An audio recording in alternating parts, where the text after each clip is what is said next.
তোকে ঘিরে লিখেছেন ফাবিয়া মম। পর্ব 12। পূর্ণতা কঠিন হয়ে দাঁড়িয়ে থাকলেও ঠোঁট দুটো মৃদু মৃদু কেঁপে চোখের পানি লম্বাটে হয়ে পড়ছিল। ইচ্ছা করছিল পাগলের মতো জাপটে ধরতে, দুহাতের শক্ত বেষ্টনীতে নিজের সাথে মিশিয়ে রাখতে, পূর্বের গালে নিজের 2 হাত বসিয়ে অজস্র ঠোঁট ছুঁয়ে দিতে। হঠাৎ নীরবতার প্রখরতায় আলতো ছিদ্র করে বলে উঠল পূর্ব, আমি কি আপনাকে চিনি? হু আর ইউ? পূর্ণতা বৈদ্যুতিক শক খাওয়ার মতো শিউরে উঠে কেঁপে উঠল। চোখ হয়ে গেল কঠিনের চেয়েও রুক্ষ স্থির। গাল বেয়ে চুইয়ে চুইয়ে থুতনি থেকে পড়তে লাগলো অজস্র অশ্রুপানি। হাতের তালু হয়ে উঠল মুষ্টিবন্দি। পূর্ব খুবই বিরক্তের সাথে অবহেলার ভঙ্গিতে বলল, আরে আশ্চর্য তো, আপনি এভাবে নির্লজ্জের মতো দাঁড়িয়ে আছেন কেন? সমস্যা কি? সরবেন? যাব আমি। পূর্ণতা কঠোর হয়ে শক্ত চাহনিতে মূর্তির মতো দাঁড়িয়ে থাকলে পূর্ব ওকে পাশ কাটিয়ে চলে যায়। পূর্ব দরজার কাছে যাওয়ার আগ মুহূর্তে হঠাৎ স্তব্ধ গলায় বলে ওঠে পূর্ণতা, আপনি কি আমার পূর্ব না, যে আমাকে রাতের অন্ধকারে শেষবার দেখতে বাড়িতে এসেছিলেন? পূর্বের পা থেমে যায় কণ্ঠধ্বনির শীতলতায়। চোখ বন্ধ করে দীর্ঘ নিঃশ্বাস ছাড়ার চেষ্টা করে। শরীর বিনা অসুখেই প্রচুর দুর্বল দুর্বল লাগছে। মাথা ঘুরাচ্ছে। ব্রেন সকল বডির অ্যাক্টিভিটি কন্ট্রোল করতে পারছে না। পূর্ব নিজেকে শক্ত করে মুখ না ঘুরিয়ে জোর গলায় বলল, না। শব্দটা উচ্চারণ করতে দেরি পূর্ব দ্রুততার সাথে রুম থেকে চলে গেল। না শব্দটা ভ্রমরের মতো ভো ভো শব্দতালে পূর্ণতার ভেতরটাকে ধ্বংসাত্মক প্রকোপের মতো লণ্ডভণ্ড করছে। নিঃশ্বাস নিতেও এখন ভারী কষ্ট হচ্ছে। যাকে জান প্রাণ উজাড় করে দিনরাত ত্যাগ করে মাসের পর মাস ধরে বড্ড উন্মাতের মতো খোঁজাখুঁজি করল, শেষে ব্যক্তিটা তাকে চিনতেই অস্বীকার করল। পূর্ণতার কান্না হয়তো আশপাশের মানুষকে আকর্ষিত করছিল না, কিন্তু পূর্ণতা নিজের উপর থেকে সক্ষমতা হারিয়ে ফেলল পূর্বের আচরণে। ধপ করে ফ্লোরে হাঁটু ছেড়ে দিল পূর্ণতা। চোখ থেকে অথই জলোচ্ছ্বাসের মতো টপ টপ করে মোটা প্রস্থে জল গড়াচ্ছে। খানিকটা সময় না পেরোতেই বাইরে থেকে দৌড়ে এলো শ্রেয়া। পূর্ণতাকে ফ্লোরে বসে নির্বিকার ভঙ্গিতে কাঁদতে দেখে বুকটা মুচড়ে এলো তার। শ্রেয়া দৌড়ে পূর্ণতার কাছে এসে হাঁটু ভেঙে ফ্লোরে বসল। নানা প্রশ্নের ছড়াছড়িতে নিশ্চলভাবে বসা কান্নারত পূর্ণতাকে বিদ্ধ করল। পূর্ণতা অনেকক্ষণ পর শ্রেয়ার জোড়াজোড়িতে মুখ তুলে তাকালো, কিন্তু ঠোঁট ভেদ করে কিছুই বলতে পারল না। শীতলতায় আবেশ স্নিগ্ধময় চোখ দুটো দিয়ে নির্বিঘ্নে অশ্রু ঝরাতে রাখল সে। শ্রেয়া অস্থির হয়ে আয়মান ও রাজীবকে ফোন করে ঠিকানা বলে এদিকে আসতে বলল। সেই সাথে সংক্ষিপ্ত করে বলল পূর্ণতার ঘটনা। ওরা দুজন দৌড়াতে দৌড়াতে খালি রুমের ভেতরে ঢুকে মধ্যখানে পূর্ণতা ও শ্রেয়াকে দেখতে পেল। আয়মানের চেয়ে এক দফা জোরে দৌড় দিল রাজীব। পূর্ণতার সামনে ওরা হাঁটু মুড়ে বসতেই এক ঝাঁক প্রশ্নের তীর ছুড়ে দিল। তুই ওকে দেখে কাঁদছিস কেন পাগল? তোর পূর্ব পশ্চিম বাইরে বসে আছে, যা কথা বল। রাজীব আয়মানকে বাধা দিয়ে বলল, বেটা, দিন দিন কি তোর বুদ্ধি পায়ের তলায় চলে যাচ্ছে?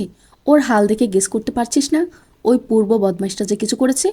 পূর্ণতা, আমার দিকে তাকিয়ে বল, ওই পূর্ব তোকে কি করেছে?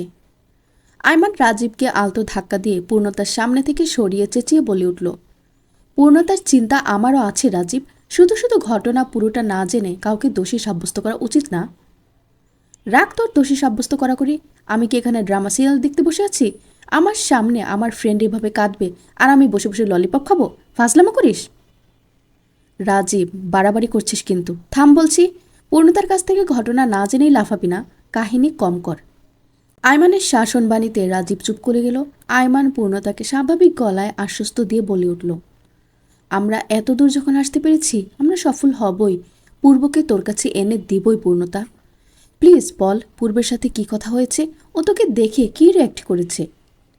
আয়মানের পিছনে থাকা দূরবর্তী দরজার দিকে তাকিয়ে বলল পূর্ণতা, উনি আমাকে চিনে না, উনি নাকি আমার পূর্ব না। শ্রেয়া ক্ষিপ্র গলায় তেড়ে বলল, বললেই হলো, বেটাকে মারলি না কেন? কষিয়ে দুটো লাগামহীন চড় দিতে পারলি না? পূর্ণতা অশ্রুপূর্ণ চোখ দুটো দিয়ে শ্রেয়ার দিকে তাকিয়ে বলল, ওনাকে দেখলে আমার মারতে ইচ্ছে করে না শ্রেয়া। আমি ওনাকে মরে গেলেও চড় মারতে পারবো না।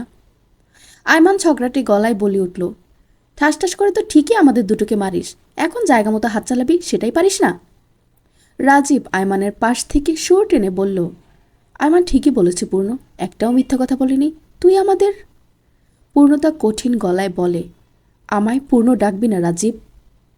রাজীব আহত হয়। কথা শেষ না করলেও পূর্ণতার হুঙ্কারে কথা বলতে কষ্ট অনুভব হচ্ছে। আয়মান ব্যাপারটা টালার জন্য পূর্ণতাকে বোঝায় বাইরে যেয়ে পূর্বের সাথে কথা বলতে, কেন সে 6-9 গন্ডগোল পাকাচ্ছে। ইচ্ছে করে পূর্ণতাকে না চেনার ভান ধরার মূল রহস্য কি জানতে চাচ্ছে এখনই। পূর্ণতা তার কৌতূহলী মন নিয়ে উঠে দাঁড়ালো। ওড়না দিয়ে চোখ মুছে নিজেকে ঠিকঠাক করে আয়মান, শ্রেয়া ও রাজীবের সাথে বাইরে গেল। শ্রেয়া মাঝখান থেকে বলে উঠল, আয়মান, একটা কথা বলি। পূর্ণতা, তুইও শোন। পূর্ব ভাইয়া কিন্তু দেখতে সিরিয়াসলি হ্যান্ডসাম। এটা জাস্ট আমি না, তুইও বলতে বাধ্য। বল আয়মান, তুই অ্যাকসেপ্ট করছিস না? আয়মান পকেটে 2 হাত ঢুকিয়ে ভাবুক মুখ করে বলল, হুম। রাজীব আরও একবার ক্ষুব্ধ হলো আয়মানের কথায়। আয়মানের কাছে কি পূর্বই খুব সুন্দর? রাজীবকে দেখতে হ্যান্ডসাম না? আশ্চর্য! যে ছেলেরা একটু অসুন্দর তাদের কি প্রেমে মেয়েরা পড়ে না? প্রেমে পড়ার কোনো অধিকার নেই। রাজীব তো বেশ সুন্দর ছেলে বলেই পরিবার পরিজনের কাছে মুখরিত। তাহলে পূর্ণতার নজরে কেন সুন্দর লাগে না? শ্রেয়ারও কি মনে হয় রাজীব সুন্দর না? পূর্বের কথা এত গুরুত্ব দিয়ে কেন বলতে গেল ও? এগুলো নিয়ে সবার অগোচরে ভাবতে ভাবতেই হঠাৎ ওদের সামনে 3জন ছেলে এসে রাস্তা আটকালো। আয়মান রাগের পূর্বাভাসে বলে উঠল, ওই মিয়া, রাস্তা ব্লক করেন কেন? দেখেন না আমরা হাঁটতেছি। 3জনের মধ্যে থেকে খুব ধারালো দৃষ্টিতে আয়মানকে দেখল, অতঃপর শান্ত গলায় বলল, কথা আছে আপনাদের সাথে, তাই ব্লক করতে বাধ্য হয়েছি। পূর্ণতার চোখে কৌতূহলের আবেশ থাকলেও বাকিদের রীতিমতো ভয়ে তটস্থ অবস্থা। না জানি আউট স্টুডেন্টের খবর তার জানতে পেরে এখানে জেরা করতে এসেছে। পূর্ণতা আগ বাড়িয়ে বলল, জি ভাইয়া, বলুন কি কথা। ছেলেটার গায়ে খয়েরি রঙের শার্ট, হাতে সালমান খানের মতো প্লাটিনামের ব্রেসলেট ঝুলছে। চুলগুলো এখনকার ছেলেদের মতো স্পাইক করে কাটা, কানের মধ্যে সিলভারের চিকচিক করা দুল। ছেলেটা হালকা কেশে গলা ঝেড়ে বলল, একটু আগে যার সাথে আপনার দেখা হয়েছে সে আপনার কি হয়? মানে আপনার রিলেটিভ না অন্য কিছু? আপনি কেন জিজ্ঞাসা করছেন? আর কার কথা জিজ্ঞেস করছেন সেটাও তো ক্লিয়ারলি বলছেন না। সমস্যা কি? আপনি রাগ দেখাচ্ছেন কেন? আজব! আপনার সাথে আমি রাগ দেখাচ্ছি? সোজা সাপটা আনসার দিতে কেন ঝামেলা করছেন? যার কাছে আমি কিছুই না তাকে কিভাবে পরিচয় দিব? আশ্চর্য! এর মানে পূর্ব আপনার কিছুই না? ওহ, বুঝেছি বুঝেছি। ক্রাশ কেস, পাত্তা পাচ্ছেন না? আচ্ছা, ক্যারি অন, বাই। ছেলেটা অদ্ভুত একটা হাসি দিয়ে আমার সামনে থেকে চলে গেল। মাথা মুন্ডু কিছুই বুঝলাম না কেন এসব প্রশ্ন করলো। ওর দিকে তাকিয়ে দেখি আয়মান কিছুটা স্বাভাবিক হলেও রাজীব ও শ্রেয়া এখনো স্বস্তির নিঃশ্বাস হো হো করে ছাড়ছে। আয়মান আমার মাথায় চাপড় মেরে বলল, সাব্বাস গরিবের রেসিপি প্রদমান, তোকেই খুঁজছে বাংলাদেশ। যেভাবে ফটাফট জবাব দিলি, মাশাআল্লাহ, বড় হয়ে গেছ রে, বিয়ে দিতে হইব। ওর কথা শুনে বাকি 2টা দাঁত কেলানি মেরে হাসছে। কি খারাপ! আমি তীক্ষ্ণ মেজাজে ওর বাহুতে ঘুষি মেরে বলি, বাটপার, আমি গরিবের রেসিপি প্রদমান? বাংলাদেশ আমায় খুঁজে? যত সব ফাজিলের মতো কথাবার্তা। আমাদের বেশি বেগ পেতে হলো না পূর্বকে খুঁজতে। উনি এমন জায়গায় বসে আড্ডা দিচ্ছিলেন যেখান থেকে পুরো ক্যাম্পাসের মানুষ স্পষ্ট দেখতে পাবে। আমরা 4টা যে ওনার দলবলের সামনে হাজির হলে ওনার পাশে বসা পটকার মতো একটুখানি মুখ সেই ছেলে বলে উঠল, এখানে কি চাই? ভাত চাই, দিবেন? শ্রেয়া আমার পাশ থেকে একই স্টাইলে জবাব ছুড়ল, বুঝলেন ভাইয়া, একটা রেস্টুরেন্ট খুললেই পারেন, আমরা এসে মাঝে মাঝে মাগনা খেয়ে যাব। পূর্ব খুবই কটাক্ষ দৃষ্টিতে আমার দিকে তাকিয়ে আছেন। দৃষ্টিটা এতটাই প্রবল যে আমি যদি একা থাকতাম উনি রাক্ষসের মতো আমাকে চিবিয়ে খেতেন। পটকামুখের ছেলেটা চোখ ছোট ছোট করে বলে উঠল, কেচির মতো জবান চলে কেন? বিপক্ষ দলের মাইয়া নাকি? আয়মান এতক্ষণ চুপ করে সব কথা গিললেও এবার সে তুঙ্গে চড়ে বলল, কি ও মিয়া, জবান টাইনা দেখছো কেচি না বটি? ফালতু কথা বলতে যাও কেন? রাজীব আমার সাথে ঘটা অপমানজনক আচরণটা মেবে নিতে পারল না। আয়মানের ঘাড়ে হাত রেখে ওকে পিছে ঠেলে ছেলেগুলোর দিকে এগিয়ে বলে উঠল, তোর দলের লিডারই একটা বদমাইশ। খ্যাতের চামচারা কিভাবে ভালো ব্যবহার করবি, শালা খ্যাত! পূর্বের পাশে বসা সাঙ্গপাঙ্গুরা খেপে উঠল আয়মানের কথায়। পূর্ব কিছু বলবেন তার আগে রাজীব যে একটা ছেলেকে ঘুষি মেরে বসলো। ব্যাস, শুরু হয়ে গেল মারপিট। শ্রেয়া আর রাজীবকে সরানোর চেষ্টা করছি, এদিকে আমি আয়মানের হাত ছেলেটার গলা থেকে ছাড়ানোর চেষ্টা করছি। হঠাৎ পূর্ব বসা থেকে উঠে দাঁড়াতেই উনার দলের ছেলে কিনা জানি না কোত্থেকে একদম ছেলে এসে আয়মান ও রাজীবকে মাটিতে ফেলে এলো পাতারি মারতে মারতে মাঠের মাঝখানে নিয়ে গেল। শ্রেয়া চিৎকার করছে না মারার জন্য, এদিকে আমি হতবিহ্বল হয়ে ছেলেগুলোকে ছেড়ে দিতে বলছি, অনুনয় করছি বারবার। ওরা কেউই ওদেরকে ছাড়ছে না, আরও প্রচুর লাথি মেরে জখম করছে ওদের। শ্রেয়া ও আমি দূর থেকে ওদের দৃশ্য দেখে কেঁদে দিয়েছি। আমরা 4জন সব সময় একসাথে থেকেছি, বড় হয়েছি। আজ পূর্বের ছেলেদের হাতে ওরা বিনা দোষেই মার খাচ্ছে। পূর্ব দাঁড়িয়ে দাঁড়িয়ে ওদের মার খাওয়া দেখছেন, কিচ্ছু করছে না। উনি থামতেও বারণ করছেন না, দূর থেকে শুধু চুপচাপ দেখছে। উনি কেন করছেন এসব? আমি শ্রেয়ার দিকে তাকাতেই শ্রেয়া ঠোঁট উল্টে কান্না করছে। ওর গাল গড়িয়ে পড়া পানিগুলো হাতের তালুতে মুছতেই বলে উঠল, পূর্ণতা, পূর্ণতা প্লিজ কিছু কর। এভাবে চলতে থাকলে রাজীব আইমান দুজনেই মারা পড়বে। পূর্ব ভাইকে ছেড়ে দিতে বল পূর্ণতা, পূর্ব ভাইকে রিকোয়েস্ট কর। বলতে বলতে চোখ কুচকে কেঁদে দিয়েছে শ্রেয়া। আমি কান্নার চোখে মাথা পিছু ঘুরিয়ে পূর্বের দিকে তাকালাম। উনি আমার বন্ধুদেরকে মার খাওয়াচ্ছেন কেন? আমার জন্য? আমি কেঁদে দিয়ে বলে উঠলাম, পূর্ব কিভাবে দেখছি রে? ও আমার পূর্ব না, ও আমার পূর্ব হবেই না। ও আমার জন্য আমার বন্ধুদের উপর ঝাঁজ পেটাবে? আমার জন্য উনি? পূর্ণতা ঠোঁট কামড়ে শ্রেয়ার কাঁধে কপাল ঠেকিয়ে চোখের পানি ফেলল। শ্রেয়া নিজেকে কোনো রকমের সামলে পূর্ণতাকে সোজা করে দাঁড় করিয়ে নাক টেনে চোখ মুছে বলল, চল, ভাইয়ের পা ধরতে হলেও ধরবো, তবুও আইমান রাজীবকে ছাড়াবই। তুই প্রমিস কর আর কখনো এই বদ ছেলেটার জন্য কাঁদবি না। খবরদার, যদি কাঁদিস তাহলে মনে রাখবি আইমান আর রাজীব তোর কেউ না। পূর্ণতা ঢোক গিলে একবার ধুলোর ময়দানে মার খাওয়া আইমান রাজীবকে দেখল, আরেকবার দেখল পূর্বের স্বাভাবিক ভঙ্গিতে হাত ভাঁজ করে দাঁড়িয়ে থাকা সিচুয়েশনটা। শ্রেয়া পূর্ণতাকে নিয়ে চোখ পরিষ্কার করতে করতে পূর্বের সামনে একদম ঠান্ডা হয়ে দাঁড়ালো।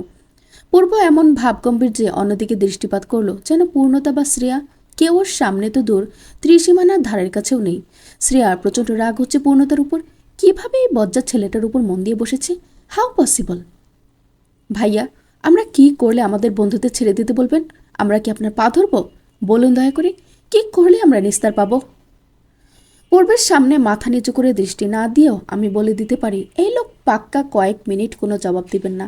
স্বভাব এতই খারাপ যে সব সময়ের মতো চুপ হয়ে থাকবেন।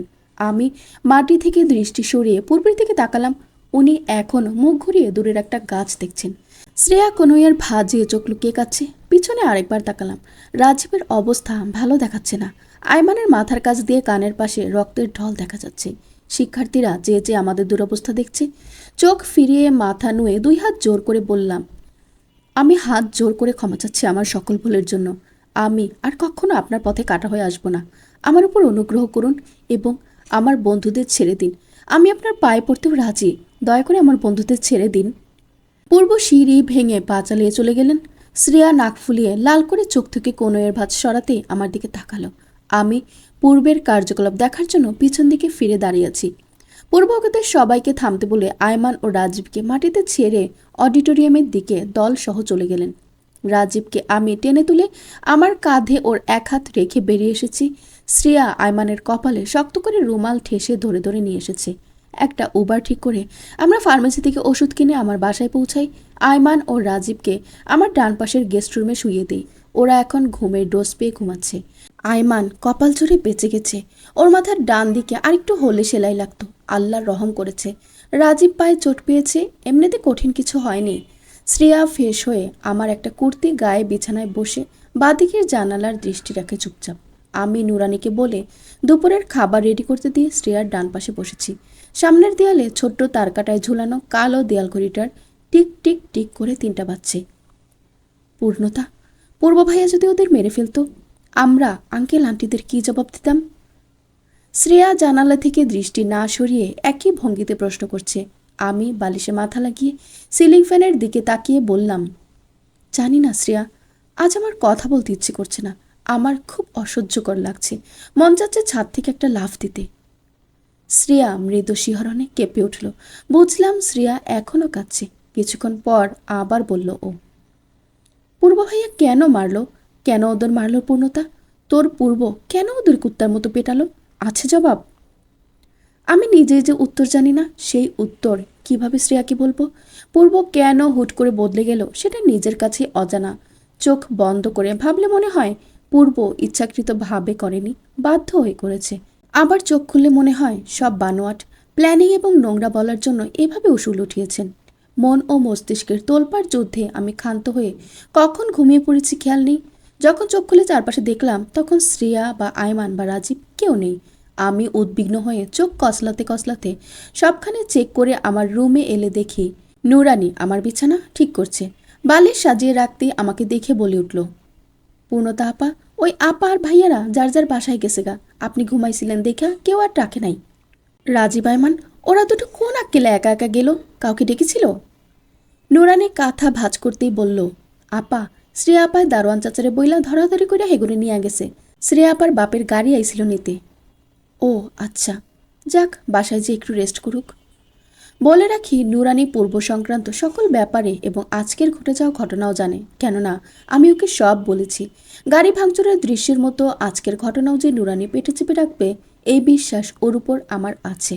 আয়মান, রাজীব ও শ্রেয়া যার যার বাসায় কি মিথ্যা বলবে জানি না, কিন্তু এই ঘটনার এক চিলতে আভাসও আঙ্কেল আন্টিকে আঁচ করতে দিবে না, এইটুকু ভরসা ওদের উপর আছে। যত বিপদ নিজের উপর নিবে, তবুও আমাকে ধাক্কা দিয়ে হলেও বাঁচিয়ে দিবে, যার ফলাফল নিজের বাস খাবে, তাও আমাকে ছাড়া। রাতে খাওয়ার জন্য বাবা খুব জোর করলেও খেতে যায়নি। খাওয়ার ইচ্ছে নেই, বলতে গেলে বাঁচার ইচ্ছেও নেই। মানুষ মন থেকে কিছু চাইলে নাকি পায়। আমি তীব্র থেকে তীব্রতরভাবে পূর্বের খোঁজ চেয়েছি, কিন্তু যখন পেলাম আর বলতে পারছি না এই ব্যাপারে। শব্দ কিচ্ছু নেই। মানুষের সত্যিই কোনো স্বপ্ন দেখা বা তীব্র ইচ্ছা করতে নেই।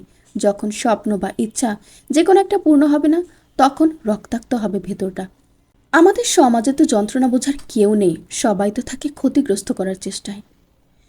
পরদিন ভার্সিটি থেকে বেরিয়ে একটা ব্যাচ শেষ করে উদ্দেশ্যহীন পথে হাঁটা ধরেছি। বিকেল 4টা বাজলেও আকাশে তাকালে মনে হয় সন্ধ্যা 7টা। ঝড়ো বাতাসের সাথে ঝোম বৃষ্টির আগমনী বোঝাচ্ছে বিকেলটা। বাসায় নুরানি এ সময় ঘুমায়, টুকটাক কথা হবে না, তাই যাওয়াটাও বৃথা। হাঁটতে হাঁটতে মানুষের ব্যস্ত পটসরা গুটিয়ে তড়িঘড়ি করে রাস্তা ফাঁকা করতে দেখছি। আচ্ছা, বৃষ্টি আসলে মানুষ তাড়াহুড়ো করে কেন? বৃষ্টিতে ভিজে মনের গ্লানিগুলো ঝেড়ে ফেলতে চায় না কিসের জন্য? বৃষ্টির পবিত্র পানি গা থেকে কষ্টগুলো যে ধুয়ে মুছে দেয়, তা হয়তো কেউ জানে না। বলতে না বলতেই ঝমঝমে বৃষ্টি নামলো। রাস্তায় দাঁড়িয়ে আকাশে মুখ করে বৃষ্টি অনুভব করতে অদ্ভুত শান্তি লাগছে। চোখের পানির সাথে বৃষ্টির পবিত্র পানি একাকার হয়ে গাল বেয়ে রাস্তায় পড়ছে। কি দারুণ না! কেউ দেখতে পাচ্ছে না সোডিয়াম ফ্লোরাইডের নোনা বিন্দুকণা। আচ্ছা পূর্ব, আপনি কি এই শহরে বৃষ্টিটা অনুভব করছেন? দেখছেন কি ঠান্ডা? আমার খুব যন্ত্রণা হচ্ছে। আপনি সেগুলো জীবন নিয়েও দেখবেন না। কেন যে প্রকৃতি আপনার মতো নিষ্ঠুর, নির্মম, নিকৃষ্ট মানুষের সাথে মন বাঁধল? এই মনটাকে কেটে কুটে নষ্ট করে নতুন করে প্রতিস্থাপন করতে ইচ্ছে হয়। আমার আর ভালো লাগে না এই অসহ্যকর ব্যথা নিয়ে টোটো করে শহর ঘুরতে। আপনার চারপাশে গেলা রহস্যগুলো জানতে ইচ্ছে করে, জানেন? হুম, জানে না। পূর্ব আদৌ উত্তর পাইনি কেন আপনি ওই দুটোকে মেরেছেন, কেন সেদিন আমাকে চিনেও না চিনার ভান করেছেন, কেন আপনার ব্যাপারে ওই পটকামুখী ছেলেগুলো জিজ্ঞেস করেছিল, আদৌ জবাব পাইনি। পূর্ণতা মাথা নামিয়ে আঙ্গুলের ডগায় চোখ মুছে হাঁটতে হাঁটতে বাসা পেরিয়ে খানিকটা দূরে বৃষ্টির মধ্যেই রাস্তার ফুটপাতে বসে পড়ল। পা দুটো রাস্তায় রেখে হাঁটু তুলে কপালে লাগিয়ে দুই হাতের বন্ধনে হাঁটু ঘিরে ধরল। মুষলধারে বৃষ্টি, রাস্তা একদম শুনশান আকার ধারণ করেছে। জনমানব শূন্য রাস্তায় গাড়িও অটোমেটিক্যালি যাচ্ছে না। পূর্ণতার মনের দহনে নিচু স্বরে কাঁদছিল। হঠাৎ কেউ বলে উঠল, আই এম সরি পূর্ণ। পূর্ণতার শরীর ঝিলিক দিয়ে উঠল। চোখ খুলে ঝট করে হাঁটু থেকে মাথা উঠিয়ে তাকিয়ে দেখল পূর্ব হাঁটু ভেঙে ওর সামনে বসে আছে, বৃষ্টির পানিতে গা ভিজে চুপচুপে। চুলগুলো ভিজে কপালের উপর বাচ্চাদের মতো ছেয়ে আছে। সেখান থেকে চুয়ে চুয়ে বৃষ্টির পানি পূর্বের ঠোঁটের উপর পড়ছে। একটু পরপর বৃষ্টির পানির জন্য ঠোঁট টিপছে পূর্ব। বুকের ভেতরটা বৃষ্টির প্রতিটা ফোঁটার মতো ঝিমঝিম করে উঠছে পূর্ণতার। চোখ দুটোকে সে কিছুতেই বিশ্বাস করতে পারছে না। পূর্ব ওর সামনে বসে আছে। পূর্ণতা হাঁপানি রোগীর মতো ঠোঁট একটু খুলে নিঃশ্বাস ছাড়তেই পূর্বের উপর ঝাঁপিয়ে পড়ল। দুই হাঁটু রাস্তায় লাগিয়ে পূর্বের দুই গালে হাত রেখে অজস্র ঠোঁট ছোঁয়াতে লাগলো পূর্ণতা। বৃষ্টির দাপটে প্রবলতার মধ্যেই পূর্বের গালে থুতনিতে চোখের পাতায় পাগলের মতো ঠোঁট ছুঁয়ে দিচ্ছে। একটু থেমে পূর্বের দিকে তাকিয়ে অ্যাজমা রোগীর মতো জোরে জোরে নিঃশ্বাস ছেড়ে কপালের উপর থেকে চুলের আচ্ছাদন এক হাতে পেছনে টেনে কপালে ঠোঁট ছুঁয়ে দিল পূর্ণতা। চোখ বন্ধ করে নিঃশব্দ চিত্তে কাঁদছে। কিছুক্ষণ পর চোখ খুলতেই পূর্বের চুল ছেড়ে গালে হাত রাখল পূর্ণতা। পূর্ব এতক্ষণ চোখ বন্ধ করে পূর্ণতার পাগলামির তর্জমা অনুভব করল। এখন ধীর গতিতে চোখের পাতা মেলে তাকালো। চোখ দুটো ফুলে নাকের ডগার শেষ প্রান্ত লাল বর্ণ হয়ে উঠেছে পূর্ণতার। পূর্ব স্নিগ্ধ কোমল কণ্ঠে বলে উঠল, আমাকে মাফ করে দিও পূর্ণ, ভার্সিটিতে তোমায় চিনতে। পূর্বের ঠোঁটের উপর হাত রেখে পূর্ণতা মাথা ধীরভাবে ডানে বামে নাড়ালো। অর্থ ছিল কোনো কথা না। পর্ব ১৩। ভারী বৃষ্টিপাত। এমন তুমুল বৃষ্টিতে মেঘপূর্ণ আকাশের নিচে রাস্তায় পড়ে আছে পূর্ণতা। মাথার নিচে ফুটপাত অংশ এবং পা দুটো রাস্তায় ফেলা। বৃষ্টির ব্যাপক প্রবলতায় পথঘাট শূন্য হলেও শ্রেয়া ছাতি মাথায় পই পই করে ভার্সিটির আশেপাশে কুদছে। প্রচণ্ড পা ব্যথা নিয়ে বিছানা ত্যাগ করে রাজীব ও পূর্ণতার খোঁজে বেঁচে গিয়েছে। আয়মান আসতে চেয়েছিল, পারেনি শ্রেয়ার হুঙ্কার বাণীতে। আয়মানের কপাল মারাত্মক ব্যথায় নাস্তানুভূত, সেটা রাজীব ও শ্রেয়া ভালোভাবে জানে, তাই পূর্ণতার খোঁজাখুঁজিতে আয়মানকে আসতে নিষেধ করেছে। ভার্সিটির সবখানে খোঁজা শেষ করে রাজীবকে কল করল শ্রেয়া। শ্রেয়া, কোনো খবর পেয়েছিস? পাচ্ছি না রাজীব, পূর্ণতা এখানে কোথাও নেই, কেউ ওকে দেখেনি। অসম্ভব, পূর্ণতা বেঁচেও নেই, গেল কোথায়? আমার প্রচুর ভয় হচ্ছে রাজীব, পূর্ণতা যদি আবার পাগলামো করে বসলো।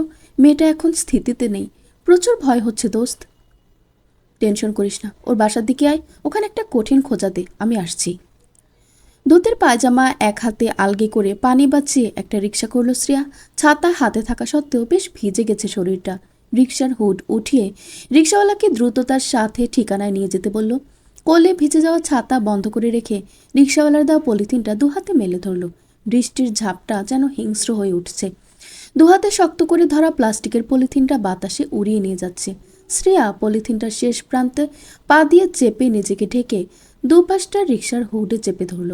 তবুও বৃষ্টির ছাটে মুখ ভিজে যাচ্ছে শ্রেয়ার। ঠিক ১৫ মিনিট পর রিক্সার ভাড়া চুকিয়ে দারোয়ানকে জিজ্ঞেস করলো পূর্ণতা এসেছে কিনা। কিন্তু পূর্ণতা সেই সকালে বেরিয়েছে, আর নাকি ফিরেনি। শ্রেয়ার মন বসে যাচ্ছে পূর্ণতার নিখোঁজ অবস্থা দেখে। এভাবে হাতে হাত রেখে বসে থাকা যায়? শ্রেয়া আবার ছাতা খুলে বৃষ্টির মধ্যে বাসার কাছাকাছি রাস্তায় চেক করতে গেল। সবখানে দেখা শেষ, শুধু পূর্ণতার বাসার কাছে কিছু রাস্তা দেখা বাকি। পথিমধ্যে রাজীব ও ল্যাংড়া পায়ে উপস্থিত হলে দুজনে একসাথে খুঁজতে খুঁজতে খানিকটা দূরে রাস্তার উপরে পূর্ণতাকে চেতনা শূন্য হয়ে পড়ে থাকতে দেখে। রাজীবের বুকটা ছলকে উঠল। সে ল্যাংড়া পা দিয়েই খুঁড়িয়ে খুঁড়িয়ে দ্রুতগামীতে সর্বোচ্চ বেগে পূর্ণতার কাছে গেল। শ্রেয়া ছাতা ফেলেই ভোদৌড়। অদম্য চেষ্টায় পূর্ণতাকে বাসায় নিয়ে গেল শ্রেয়া ও রাজীব।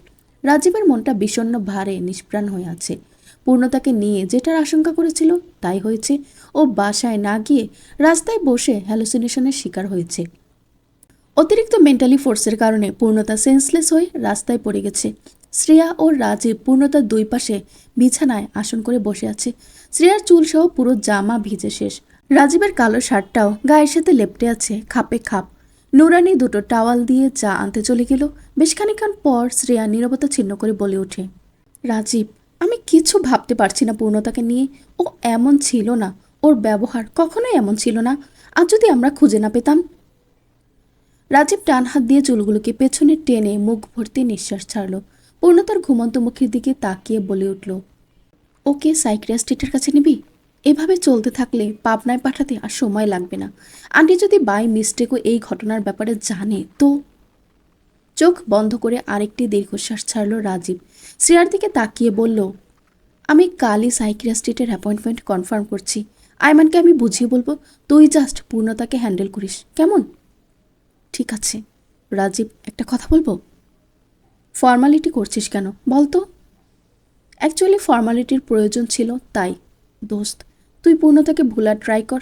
মেয়েদের কাছে এসব ফিলিং টিলিং কখনো চোখ এড়ায় না। মুখে না বললেও আকার ইঙ্গিতে ওগুলো বোঝার মতো ঐশ্বরিক ক্ষমতা সব মেয়েদের আছে। ছেলেরা হয়তো এটা জানে না। তুই ভাবছিস পূর্ণতা জানে?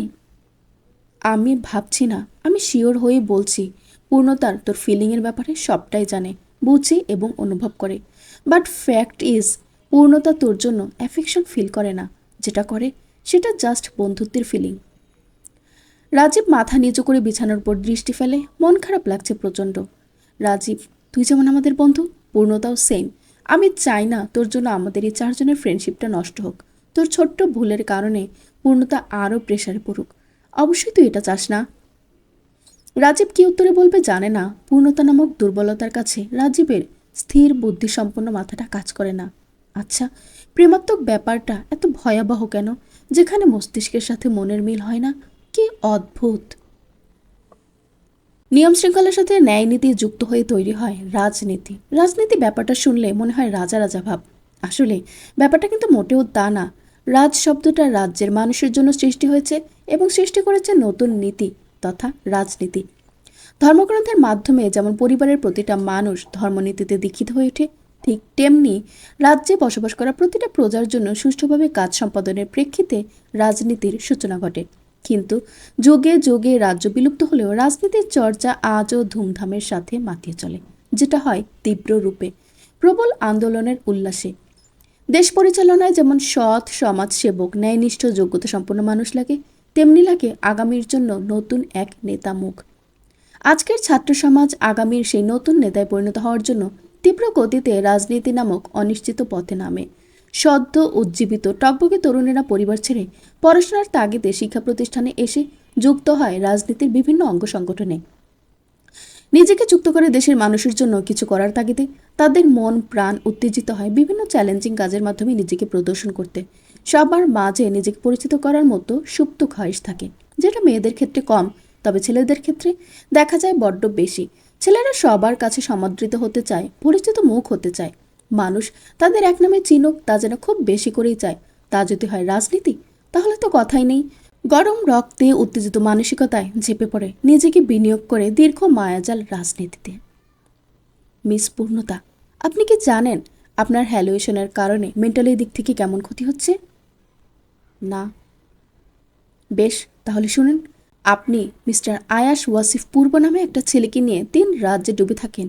এতে আপনি দিন দিন মানসিক ভারসাম্যহীনতায় ঝুঁকে পড়ছেন। ও, পূর্ণতার কোনো ভাবাবেগ নেই, স্বাভাবিক উত্তর।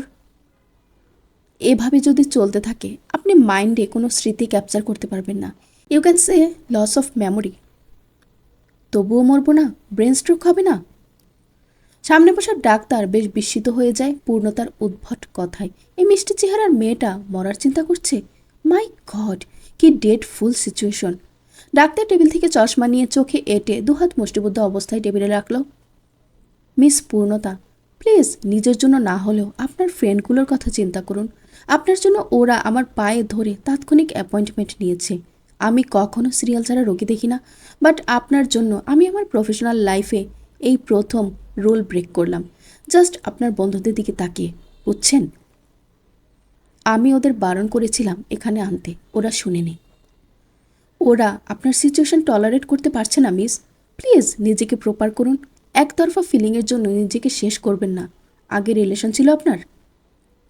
ছিল, কিন্তু তার জন্য আমার অনুভূতি এখন নেই। এটা লাভ না, একতরফা ফিলিং। ওটা একতরফা ছিল না, উনি প্রথম ঝুঁকেছেন, আমি তো পরে। মেবি ওনার দিক থেকে সাময়িক মোহ ছিল, যেটা আপনার ক্ষেত্রে একটু একটু করে বিপজ্জনক ফিলিংয়ে কনভার্ট হয়েছে। আপনার জন্য বেটার এটাই হবে, তাকে ভুলে যান। লাইফে নিজের থট ক্লিয়ার রেখে এগিয়ে যান। এই নশ্বর পৃথিবীতে একাই এসেছেন, একাই আপনাকে ফিরে যেতে হবে। সেখানে এই অপ্রীতিকর যন্ত্রণা পুষে নিজের ক্ষতি করবেন না।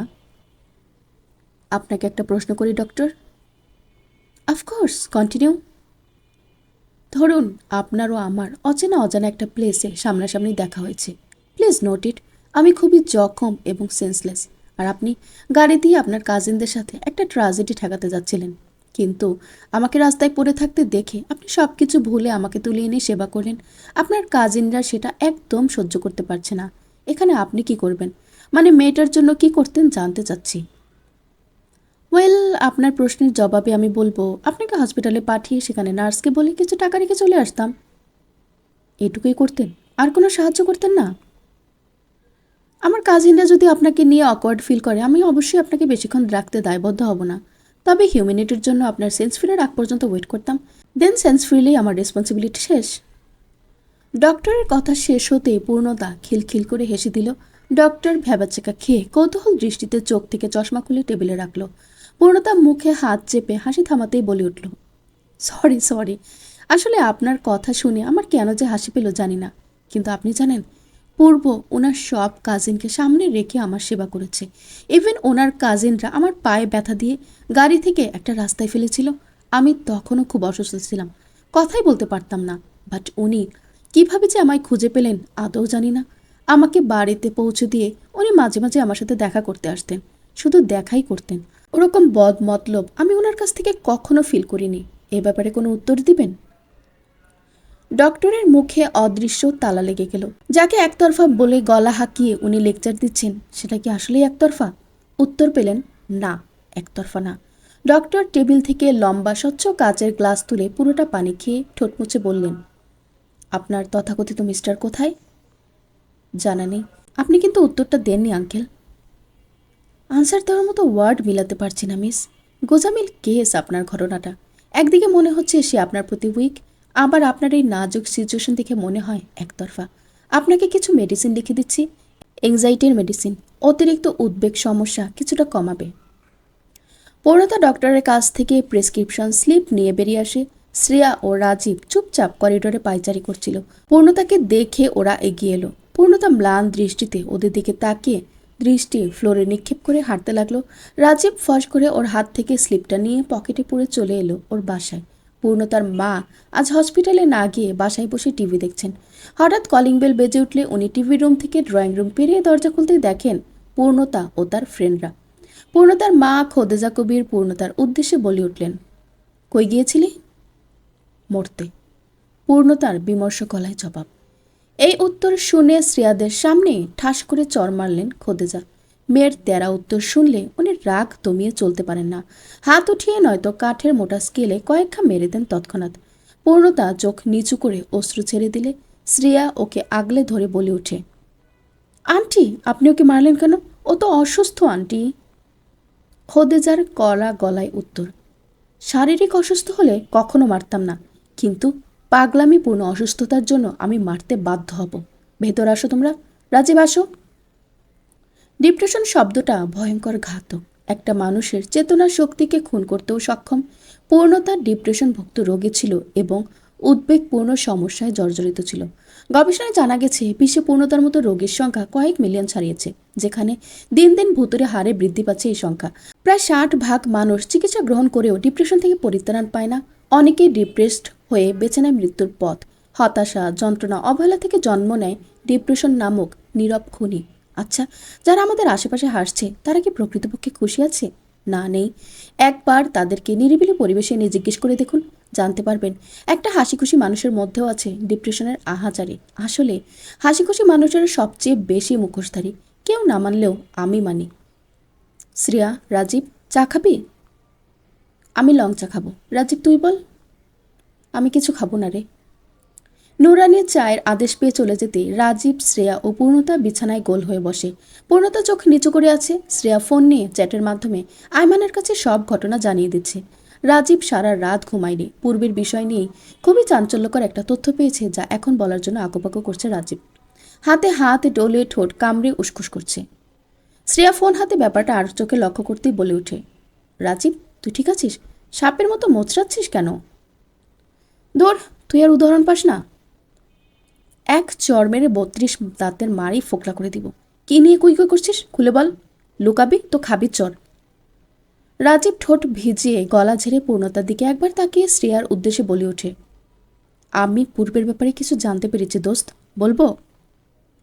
পূর্ণতা দৃষ্টি তুলে রাজীবের দিকে সহায় হয়। শ্রেয়া কোল থেকে বালিশ ফেলে চেঁচিয়ে বলে ওঠে, কি জেনেছিস তাড়াতাড়ি বল। পূর্ব নাস্তিক ও বামপন্থীর লোক ছিল। ধর্মে টর্মে বিশ্বাস করে না। এখন যাদের সাথে পলিটিক্স করছে তারা ভালো না। পূর্ণতার চোখ স্থির হয়ে গেছে রাজীবের কথা শুনে। নাস্তিক? কি বলে? শ্রেয়া দুহাতের তালুতে ঠোঁট ঢেকে অক্ষিগোলক বিশাল করে তাকিয়ে আছে। রাজীব ওদের থমথমে অবস্থা দেখে ঢোক গিলে আবার বলে উঠল, পূর্বের প্রচুর শত্রু। সেদিন যে আমরা মার খেয়েছি ওরা পূর্বের দলের লোক ছিল না। মানে? পূর্ণতার জোরালো গলায় চিৎকার। মানে খুব স্পষ্ট। পূর্ব তোকে বাঁচানোর জন্যই সেদিন তোকে চিনার চেষ্টা করেনি। মনে আছে ওই যে মেয়েদের মতো কানে দুল, খয়েরি রঙের শার্ট পুরো একটা ছেলে এসেছিল? ওরা যাচাই করতে এসেছিল দোস্ত। তুই যদি একবার বলতি তুই পূর্বকে ভালো করে চিনিস, মেবি আজ তুই আমাদের সামনে থাকতি না। পূর্ব ইনডাইরেক্টলি তোকে বাঁচাচ্ছে। পর্ব 14। আমার প্রাণটা যেন সাথে নেই পূর্বের নাস্তিক হওয়ার কথা শুনে। এ কী করে সম্ভব? না, হতেই পারে না ও নাস্তিক। ও আল্লাহকে বিশ্বাস করে না। রাজীব চুপ করে মৃদু স্পিডে হাত মুচড়ে চলছে। শ্রেয়া এখনও হতভম্ব। কিছু বলার বা বোঝার ক্ষমতা আমাদের মধ্যে পুরোপুরি বিলুপ্ত। আমি মাথা ঠান্ডা রেখে ভাবতে চিন্তা করলাম, ও যদি নাস্তিক হয় তবে আমার পক্ষে পূর্বর জন্য অনুভূতি রাখা পুরো বোকামি। আমি আমার অনুভূতির জন্য ধর্ম ত্যাগিত হতে পারবো না। এটা অসম্ভবের চেয়েও অসম্ভব। পারলে আমি মরতে প্রস্তুত। শ্রেয়া টেবিল থেকে পানির গ্লাস নিয়ে এক চুমুকে খেয়ে বলে ওঠে, ওই নাস্তিককে ভুলে যা, ইমিডিয়েটলি ভুলবি, মানে এক্ষুনি ভুলবি। আমি মাথা ঠান্ডা রেখে অভয় বাণীতে বললাম, আমার পক্ষে একটা এথিস্টকে নিয়ে বিভোর থাকা পসিবল না শ্রেয়া। আমি ওকে নিয়ে ডুবে থাকার মনোবল পাচ্ছি না। আমাকে ভুলতেই হবে। রাজীব চট করে আমাদের কথার মাঝে বলে ওঠে, পূর্ণ, দেন তুই পূর্বকে পাত্তা দিচ্ছিস না? রাজীবের মুখ থেকে পূর্ণ ডাক শুনলে আমার গা বারুদের মতো দাউ দাউ করে ওঠে। এই যে 100 বার বলি আমাকে পূর্ণ ডাকবি না, তাও নির্লজ্জের মতো ডাকতেই থাকবে। তুই কি দিন দিন স্মৃতিশক্তি হারাচ্ছিস রাজীব? আমি বারবার চিৎকার করে বলার পরও কেন পূর্ণ পূর্ণ করিস? আমি তোকে পূর্ণ ডাকলে তোরা তো চলে কেন? আমি কি গালি দিয়েছি? তোর সাথে কথা বলার বিন্দুমাত্র ইচ্ছাশক্তি আমার নেই। Just shut your mouth. Rajib আমার ইনসাল্ট সহ্য করতে না পেরে আমার বাসা থেকে বিদায় নেয়। শ্রেয়াও কিছুক্ষণ থেকে চলে গেল ওর বাসায়। রাত যখন 9টার ঘরে টিকটিক করছে তখন বিছানা ছেড়ে ড্রয়িং রুমে গিয়ে আসন করে সোফায়। মা আধ ঘন্টা আগে হাসপাতাল থেকে কাজ সেরে এসেছে। টিভিতে স্টার প্লাসের একটা সিরিয়াল দেখছেন খুব মনোযোগ দিয়ে।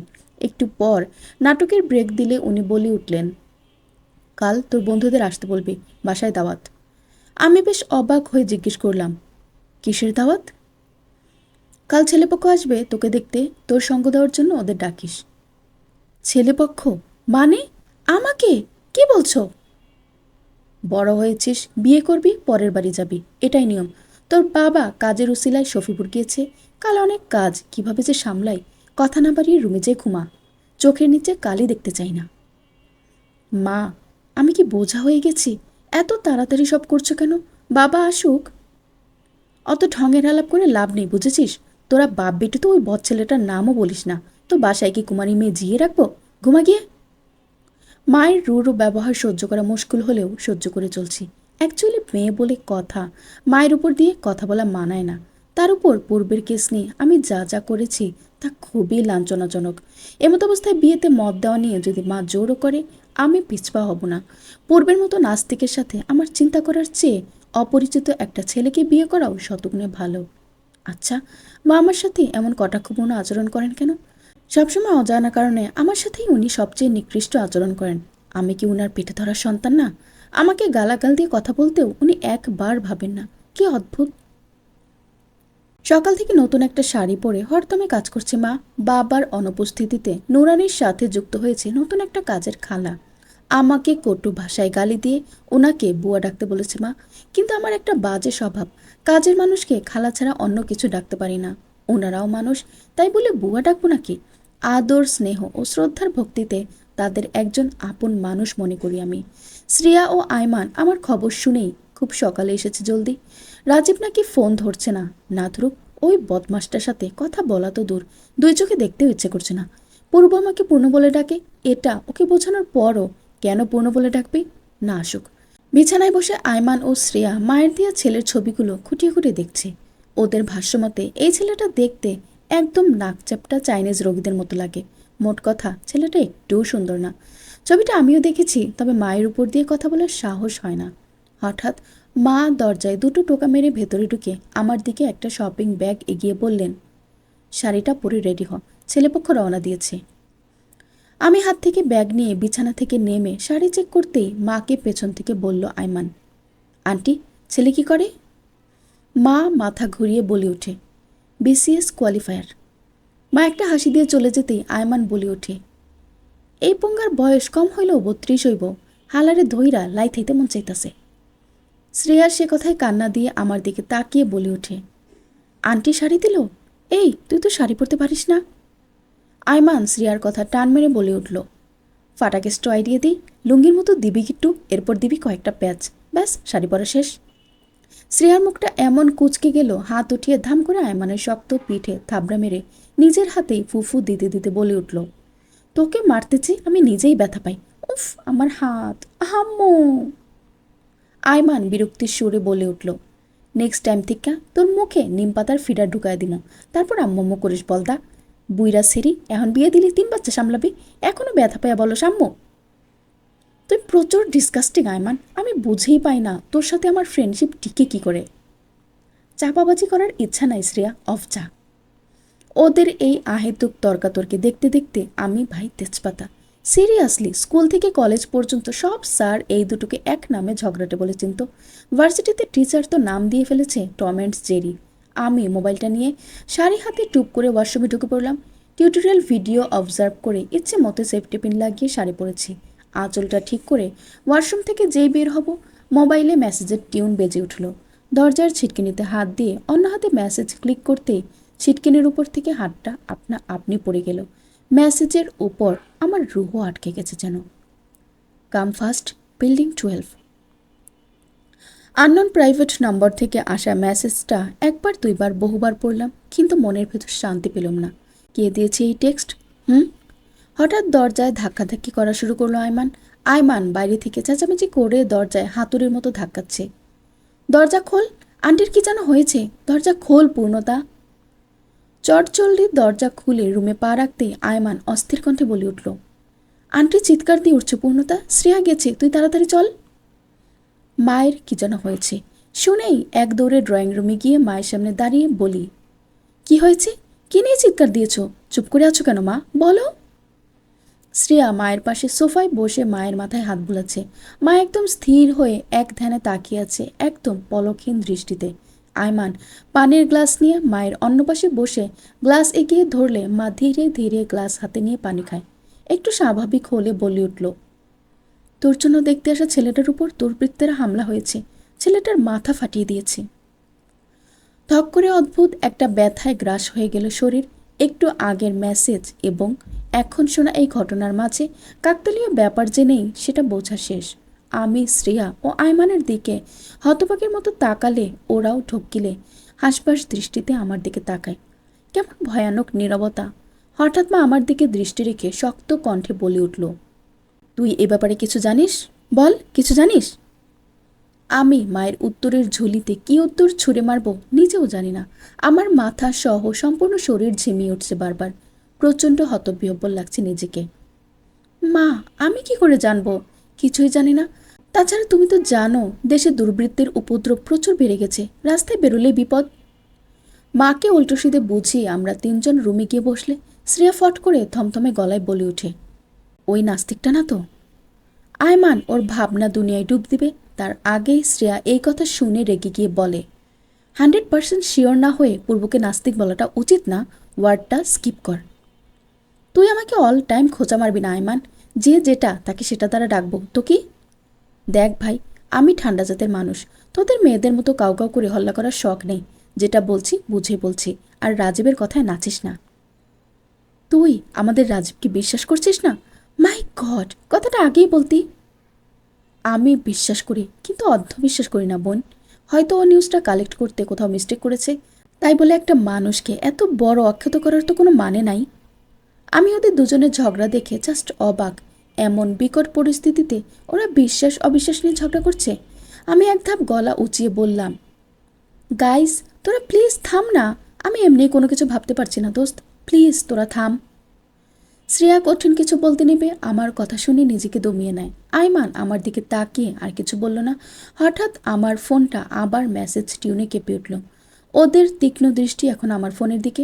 আমার ফোনে নিশ্চিতরূপে কিছু এসেছে যা আমাকে দেখে ওরা বুঝে গেছে। আমি মেসেজ চেক করে বললাম, ধর, আজাইরা কোম্পানির আজাইরা মেসেজ। শ্রেয়া ও আয়মান আমার মিথ্যা কথায় একটা স্বস্তিদায়ক নিঃশ্বাস ছাড়ল। ওদেরকে এই মেসেজের ব্যাপারে বলে আর বিপদে ফেলতে চাই না আমি। এমনি গতবার আয়মান আর রাজীব পিটুনি খেয়েছে, আর না, আমি ওদেরকে বিদায় দিয়ে সব আশঙ্কামুক্ত বুঝিয়ে বাসায় পাঠিয়ে দিই। নিজের মধ্যে অপরিমাণে অস্থিরতা কাজ করছে। মেসেজটা এসেছে এমন, another chance, please come fast or else something will be definitely wrong. কি করব কি করব ভাবতে ভাবতে মায়ের কাছে টাকা রিচার্জের নাম করে নিচে যাই। হাতে কিছু টাকা, ফোন নিয়ে শাড়িটার আঁচলে পিঠ ঢেকে সামনে এনে আশেপাশে চোখ ঘুরাই। কোনো সন্দেহভাজন ব্যক্তি আজও নেই। আমি যে পাকনামি করে একা একা বেরিয়েছি, এতে কি হবে জানি না, কিন্তু আমি আমার ঝামেলায় আর কাউকে কোনো প্রকার সমস্যায় ফেলতে চাই না। বাসার গেট থেকে বেরিয়ে সোজা রাস্তাটা ধরে 10 মিনিট হেঁটে ডানে বাঁক নিলেই 12 নং পরিত্যক্ত বিল্ডিংটা। আমি সে অনুযায়ী বিল্ডিংটার সামনে গিয়ে দাঁড়ালে ফোনে আরেকটা মেসেজ মৃদু টিউন বাজিয়ে আসে। লুক অ্যারাউন্ড, কার নং ... মানে আশেপাশে একটা গাড়ি থামানো আছে। আমি ফোন থেকে চোখ তুলে ডানে বাঁয়ে দেখতে ঠিক বাম দিকে একটু দূরে রাস্তার কাছে কালো গাড়ি থামানো। গাড়িটার নম্বরের সাথে ফোনের মেসেজে দেওয়া নাম্বারটা আরেকবার চেক করলেই বুঝি এটাই সেই গাড়ি। ফোনের স্ক্রিনে একদম উপরের দিকে টাইম শো করছে 12টা 30। এই দুপুরের দিকে একা যাওয়াটা কি ঠিক হবে? শ্রিয়া আইমানকে বললে বড্ড বিপদে ফাঁসবে, মাকে বললে বিরাট কাণ্ড ঘটিয়ে ফেলবে, আর কাকে বলবো? জোরে একটা নিঃশ্বাস ছেড়ে আঁচলটা আরেকটু টেনে ধীর প্রকৃতিতে গাড়িটার দিকে এগিয়ে যাচ্ছি। প্রত্যেকটা পদক্ষেপে আমার বুকের ভেতর তালগোলে ধুকপুক শব্দ ছন্দপ্রকরণ চলছে। ছিটকে বেরিয়ে আসতে চাইছে হৃৎপিণ্ডটা। এই বিল্ডিংটা যখন গার্মেন্টস ফ্যাক্টরি ছিল তখন প্রচুর লোক সমাগম হতো। এখন আমার চারপাশে মানুষ বলতে ছোট ছোট টোকাই ছেলেগুলো খেলছে। বিপদের দোয়া জপতে জপতে গাড়িটার দরজার কাছে দাঁড়ালে ভেতর থেকে বাঁ দিকের দরজাটা খট করে খুলে একটু ফাঁক হয়ে যায়। কে ভেতরে, কেন এখানে ডেকেছে, এইসব প্রশ্নের উত্তরে আমি বাইরে ঠায় দাঁড়িয়ে থাকলে আমার ফোনে টানা চতুর্থবারের মতো মেসেজ আসে। Enter the car, why are standing outside. মেসেজটা পড়ে একটু খোলা দরজায় হাত দিয়ে পুরোটা খুলতেই ভেতর থেকে একজোড়া হাতের ভয়ঙ্কর টানে সিটের উপর ছিটকে পড়লাম। ধকধক করে বুলেট ট্রেনের মতো হৃৎপিণ্ড ছুটছে, শরীরের সমস্ত লোমস্তর কাটা দিয়ে উঠছে। কুচকানো চোখ খুলে দেখি পূর্ব সামনে বসে আছেন। উনি নিজের সিট বেল্ট খুলছেন। আমাকে আশ্চর্যজনকভাবে তাকিয়ে থাকতে দেখে বলে উঠলেন, I am not ghost, why are you looking at me like this? পূর্ব ভূতের চেয়ে কম কিছু না। ভূতের মতো অদ্ভুতের কাণ্ড করার ক্ষমতা বল ওনার বেশ আছে। আমায় এখানে চোরের মতো কেন ডেকেছেন সেটাই জানার বিষয়। গাড়ির ভেতরটা এমন যে কাউকে এখানে খুন করে কোপালেও মানুষের একটা চিৎকার ভুলেও বাইরে যাবে না। হঠাৎ উনি সামনের সিটে বসা কাউকে উদ্দেশ্য করে বলে উঠলেন, প্রাইভেসি চাই। খটাস করে ড্রাইভিং সিটের দরজা খুলে বেরিয়ে যায় একটা প্রাপ্তবয়স্ক লোক। আমি এখনও উদ্বিগ্ন হয়ে অস্থিরতায় ডুবে স্তব্ধ হয়ে ঢোক গিলছি। ড্রাইভারটা বের হতেই উনি প্রলয়কারী টাইফুনের মতন আমার উপর ঝাঁপিয়ে পড়লেন। আমাকে শক্ত করে জাপটে ধরতেই আমার গা বরফ শীতল স্পর্শের মতো ঝিমঝিম করে উঠল। পুরো শরীরে বয়ে গেল শীতকালীন সিজনের মতো হিমপ্রবাহ। চুলের খোপা গুচ্ছে উনি 5টা আঙ্গুল ঠিক চিরুনির ডাটের মতো ঢুকিয়ে ঘাড়ে রেখেছেন আরেক হাত। আমসৃণ গালে সূক্ষ্ম সূর্যের ক্ষুদ্র দাঁড়ে আমার কানের পৃষ্ঠে ঘষা খাচ্ছে। ওনার বক্ষস্থলে হাড়গোড়ের আড়ালে মাংসল যান্ত্রিক পিণ্ডটা খুব হাই লেভেলে রক্ত পাম্প করছে।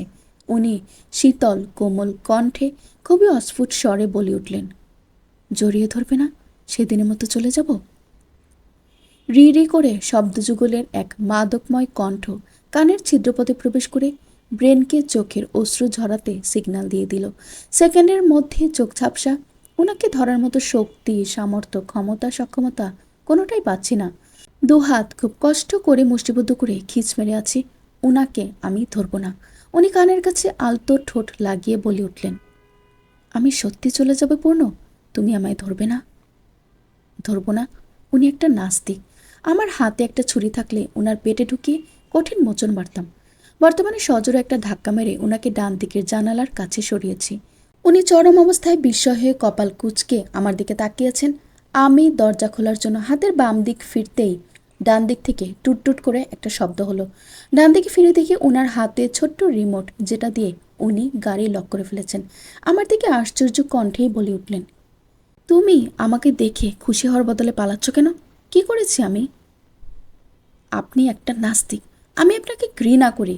গাড়ির দরজা খুলুন, খুলুন, আমি চলে যাব। উনি ভ্রু তীব্র সীমায় কুঁচকে হাতের রিমোটটা প্যান্টের পকেটে ঢুকিয়ে বললেন, কি বললে তুমি?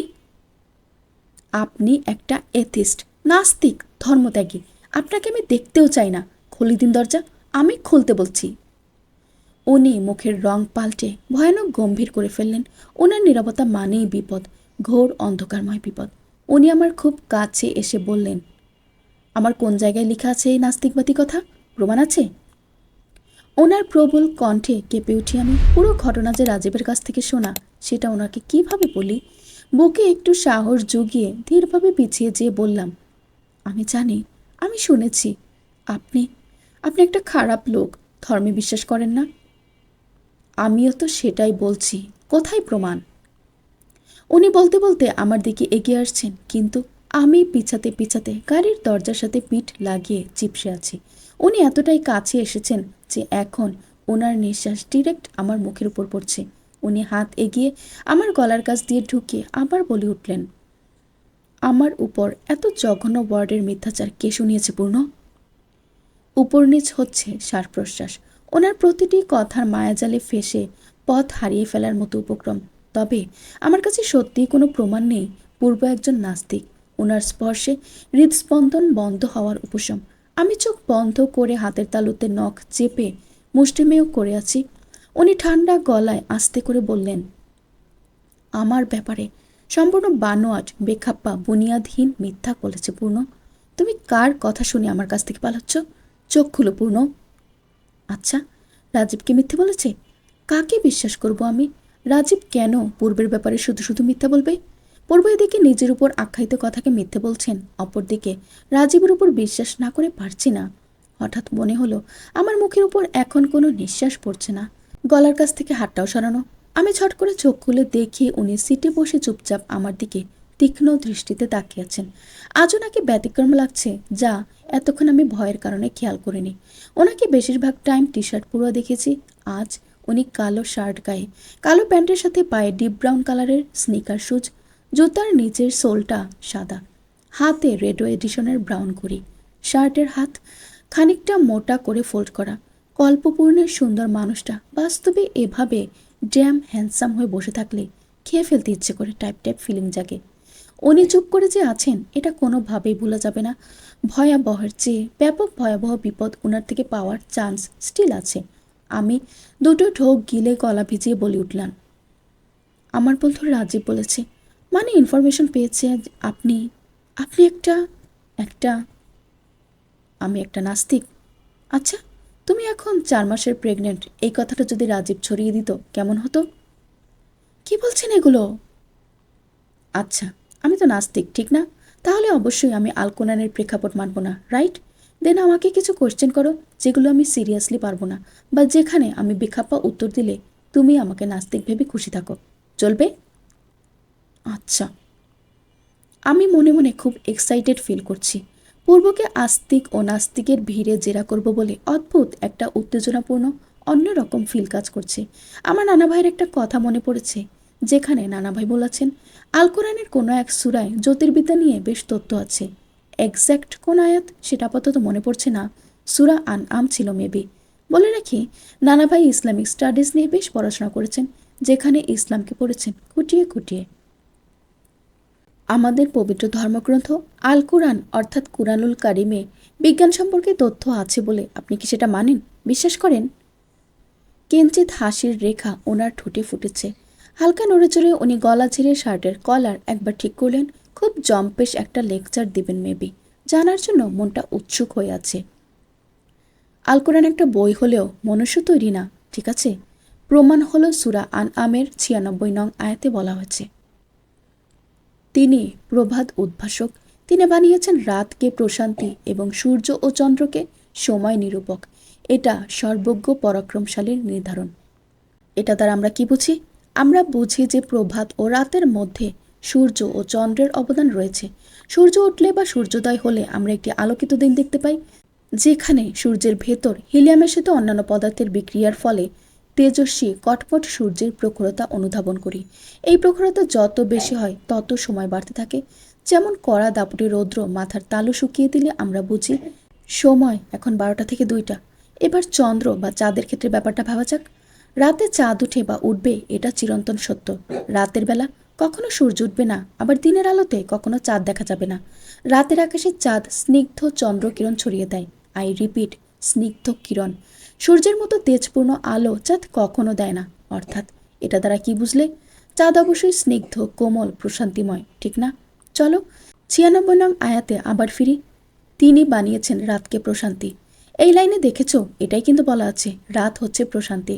চাঁদের আলো বা জ্যোৎস্নার আলো যেটাকে বলি, সেটা চারপাশে যত জ্যোতি ছড়িয়ে চলবে রাত তত গভীরে বা ঘন হবে।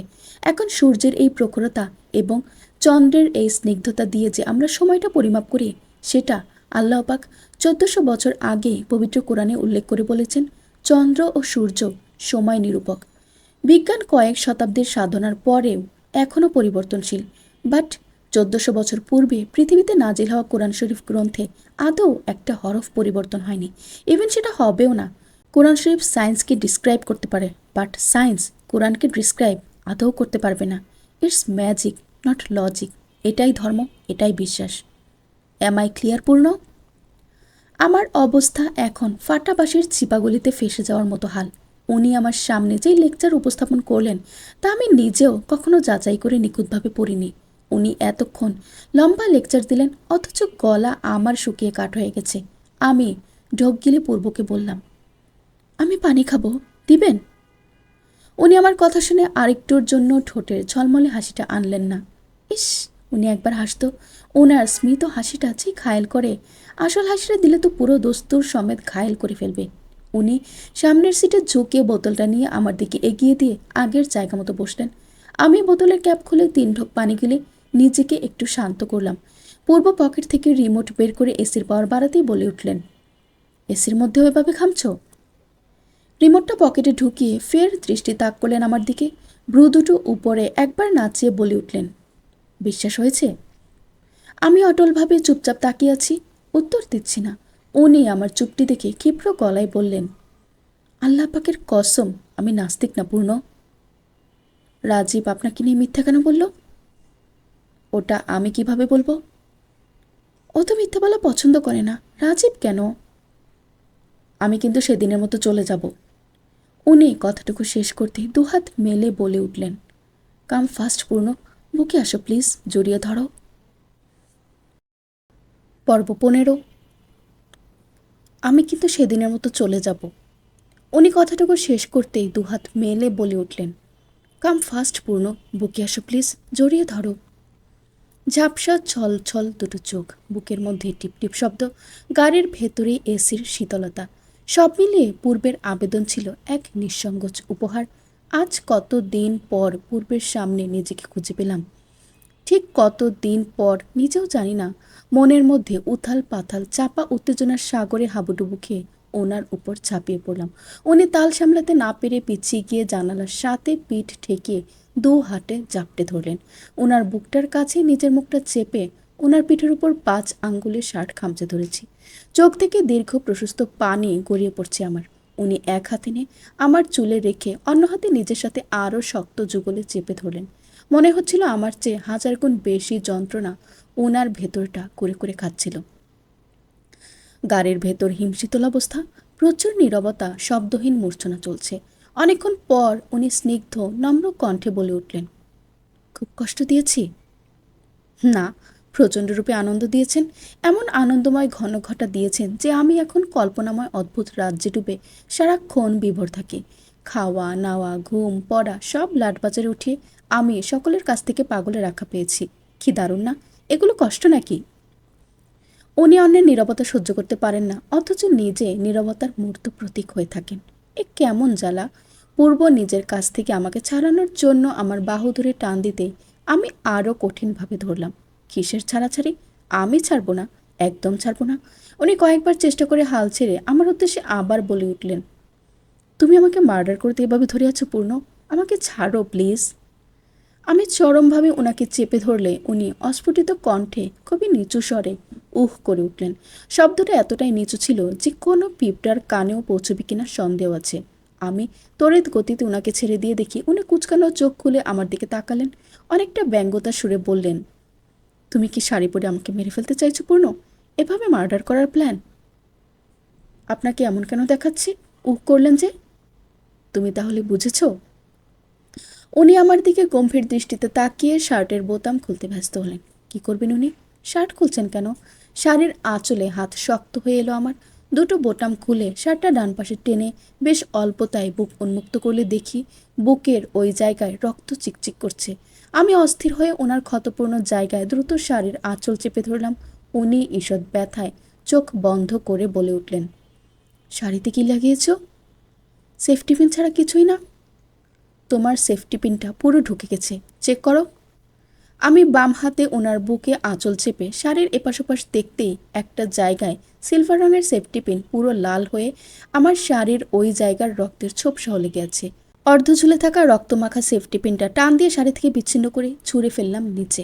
উনি চোখ খুলে বলে উঠলেন, শাড়িতে সেফটি পিনের কোম্পানি দেখা যাচ্ছে, আমার হাতটাও ডেড, কি করলে বলো তো? আমি ভ্যাবাচাকা খেয়ে আছি ওনার অবস্থা দেখে। আমি যে শাড়িটা সেফটি পিনের উপর ডিপেন্ড করে পড়েছি সেটা ওনাকে কিভাবে বুঝাই? কণ্ঠ খাদে নামিয়ে বলে উঠি, শাড়ি পরতে পারি না, সেফটি পিনের সাহায্যে পড়তে হয়েছে। আপনার কি খুব ব্যথা করছে? উনি চোখ বন্ধ করে জানালায় মাথা হেলান দিয়ে বললেন, না। ক্ষত জায়গাটা চেক করতে আঁচল সরিয়ে দেখি রক্ত পড়া বন্ধ হয়েছে, কিন্তু জায়গাটা ফুলে কঠিন লাল হয়ে আছে। সামান্য সূচ ফুটলেই কি যন্ত্রণা! বুকের নরম জায়গায় একটা সেফটি পিন ঢুকলে কেমন করুণ দশা হবে। উফ, কি করলাম! উনি তো ধাক্কা দিয়ে আমাকে সরিয়ে দিতে পারতো, কেন দিল না? পূর্ব চোখ মেলে জোরে নিঃশ্বাস ছেড়ে সিটে সোজা হয়ে বসে শার্টের বোতাম লাগিয়ে ফেললেন। ফের দুই পাশে হাত প্রসার করে বললেন, আবার আসো। তখন ব্যথার জন্য পিসফুলি ধরতে পারিনি। আমি ওনার দিকে ড্যাপ ড্যাপ করে তাকিয়ে থাকলে উনি নিজেই আবার জড়িয়ে ধরেন আমাকে। আমার মাথাটা চেপে ধরলেন ওনার উষ্ণময় প্রশস্ত বুকে। একটু পর ঠোঁট জোড়া নামিয়ে আলতো করে স্পর্শ করে ধরলেন কানে। পূর্বের স্পর্শ ছিল স্নিগ্ধতায় স্ফুটিত নবজাত গোলাপের উপর আঙ্গুল ছুঁয়ে আবেগান্বিত হওয়ার মতো উচ্ছ্বাস। স্বচ্ছ নদীর বুক থেকে ভাসমান শাপলা তুলে দুমুঠো হাতের যুগলি নিয়ে বুক ভরে নিঃশ্বাস নেওয়ার মতো উল্লাস। পূর্ব কি ছিল?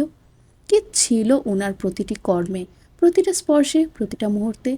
বহু অব্যক্ত কথার ভাঁজে উনি আমাকে সুখকর অনুভূতিতে ভাসিয়ে নিয়ে যাচ্ছিলেন। প্রিয় মানুষকে সামনে পেলে সব মন গড়া অভিমান যেন ভেঙে যায়। হঠাৎ পূর্বের ঘড়ি থেকে টিট টিট টিট করে শব্দ বেজে উঠল। উনি আমার পিঠের উপর থেকে হাতটা উঠিয়ে সময় একবার পরখ করে আমাকে ছেড়ে দেওয়ার জন্য হাত নরম করে বলে উঠলেন, সময় হয়ে গিয়েছে পূর্ণ, আই হ্যাভ টু গো। ডুকরে কেঁদে ওঠে পূর্ণতা। পূর্বকে ছেড়ে শার্টের কলার দু হাতে আঁকড়ে কান্না ভেজা সিক্ত কণ্ঠে টেনে টেনে বলে ওঠে, না গেলে হয় না, আর একটু থাকুন। পূর্ব ওর অশ্রুমাখা চোখের দিকে তাকিয়ে কিছু বলতে যেও থেমে যায়। পূর্ণতাকে ছেড়ে থাকতে পূর্বের যে অসহ্য কষ্ট হয়, উফ, খান খান হয়ে যায় বুকটা। কি করে বুঝবে পাগলিটা? আমি তো নিজেই ওকে ছেড়ে থাকতে পারছি না, আমাকে যেতে হবে পূর্ণ। পূর্ব ওর অশ্রুপূর্ণ চোখের উপর স্পর্শ করতে এগিয়ে আসলে চোখ বন্ধ করে ফেলে পূর্ণতা। পূর্বের ঠোঁটের স্পর্শ পাওয়ার জন্য বুকটা উছলে উঠছে। ইস, পূর্বের স্পর্শ! ক্ষিপ্র গতিতে ধুকপুক করছে বুকটা, উল্কা পিণ্ডের মতো ছুটছে। পূর্ণতা আরও শক্ত করে পূর্বের কলার চেপে ধরে। ঠিক এখনই একটা অদ্ভুত আনন্দের দোলা লাগবে পূর্ণতার তৃষ্ণাতুর মনে। মুখ এগিয়ে ঠোঁট ছোঁয়ানোর অন্তিম মুহূর্তে নিজেকে কন্ট্রোল করে পূর্ণতাকে দূরে ঠেলে ধাক্কা দেয় পূর্ব। পূর্ণতা দিকভ্রষ্ট প্রতীকের মতো এক ধ্যানে তাকিয়ে আছে পূর্বের দিকে। চোখ থেকে পড়ছে অশ্রু, চোয়াল নড়ছে মৃদু মৃদু। যে কোনো সময় গলদেশ ভেদ করে উঠবে আত্মগোপনের কান্না। পূর্ব পূর্ণতার দিকে পিঠ দিয়ে জানালায় এক হাত রেখে চোখ বন্ধ করে মাথা নুয়ে ঘন ঘন নিঃশ্বাস ছাড়ছে। পূর্ণতার খুব কষ্ট হচ্ছে। ড্যাম, এখানে আসলাম কেন? নিজের সাথে প্রলাপ করতে পেছন থেকে ভেসে আসে কারো ফুপিয়ে কান্নার আওয়াজ। পূর্ব ঝট করে চোখ খুলে জানালা থেকে হাত সরিয়ে পিছনে ঘুরে দেখে পূর্ণতা ঠোঁট কুঁচকে কাচ্ছে। এই মর্মাহত দৃশ্যের জন্য কোনো ছেলেরই মানসিক প্রস্তুতি থাকে না। চূর্ণ বিচূর্ণ মনের মধ্যে বজ্রপাতের উৎকণ্ঠা তৈরি হয়ে যায়। মুহূর্তের মধ্যে এলোমেলো হয়ে যায় পুরো মাথা। পূর্বের সবকিছু গুলিয়ে গেল পূর্ণতার কান্না দেখে। কতটা নিঃস্বার্থ হলে একটা মেয়ে দুদিনের পরিচিত ছেলের সামনে কাঁদতে পারে? পূর্ব ব্যতিব্যস্ত হয়ে পূর্ণতাকে বুকে চেপে ধরল। দু হাত গালে চেপে বুক থেকে উঁচিয়ে প্রচণ্ড উদ্গ্রীব কণ্ঠে বলে উঠল, কাঁদছ কেন? উফ, এভাবে কাঁদলে! পূর্ব দাঁতে দাঁত চেপে ঠোঁট শক্ত করে নিজেকে দমানোর প্রয়াস করে। পূর্ণতার চোখ মুছিয়ে সামনের সিট থেকে বোতল নিতেই ঘড়িতে আবার টিট টিট করে অ্যালার্ম সাউন্ড বেজে ওঠে।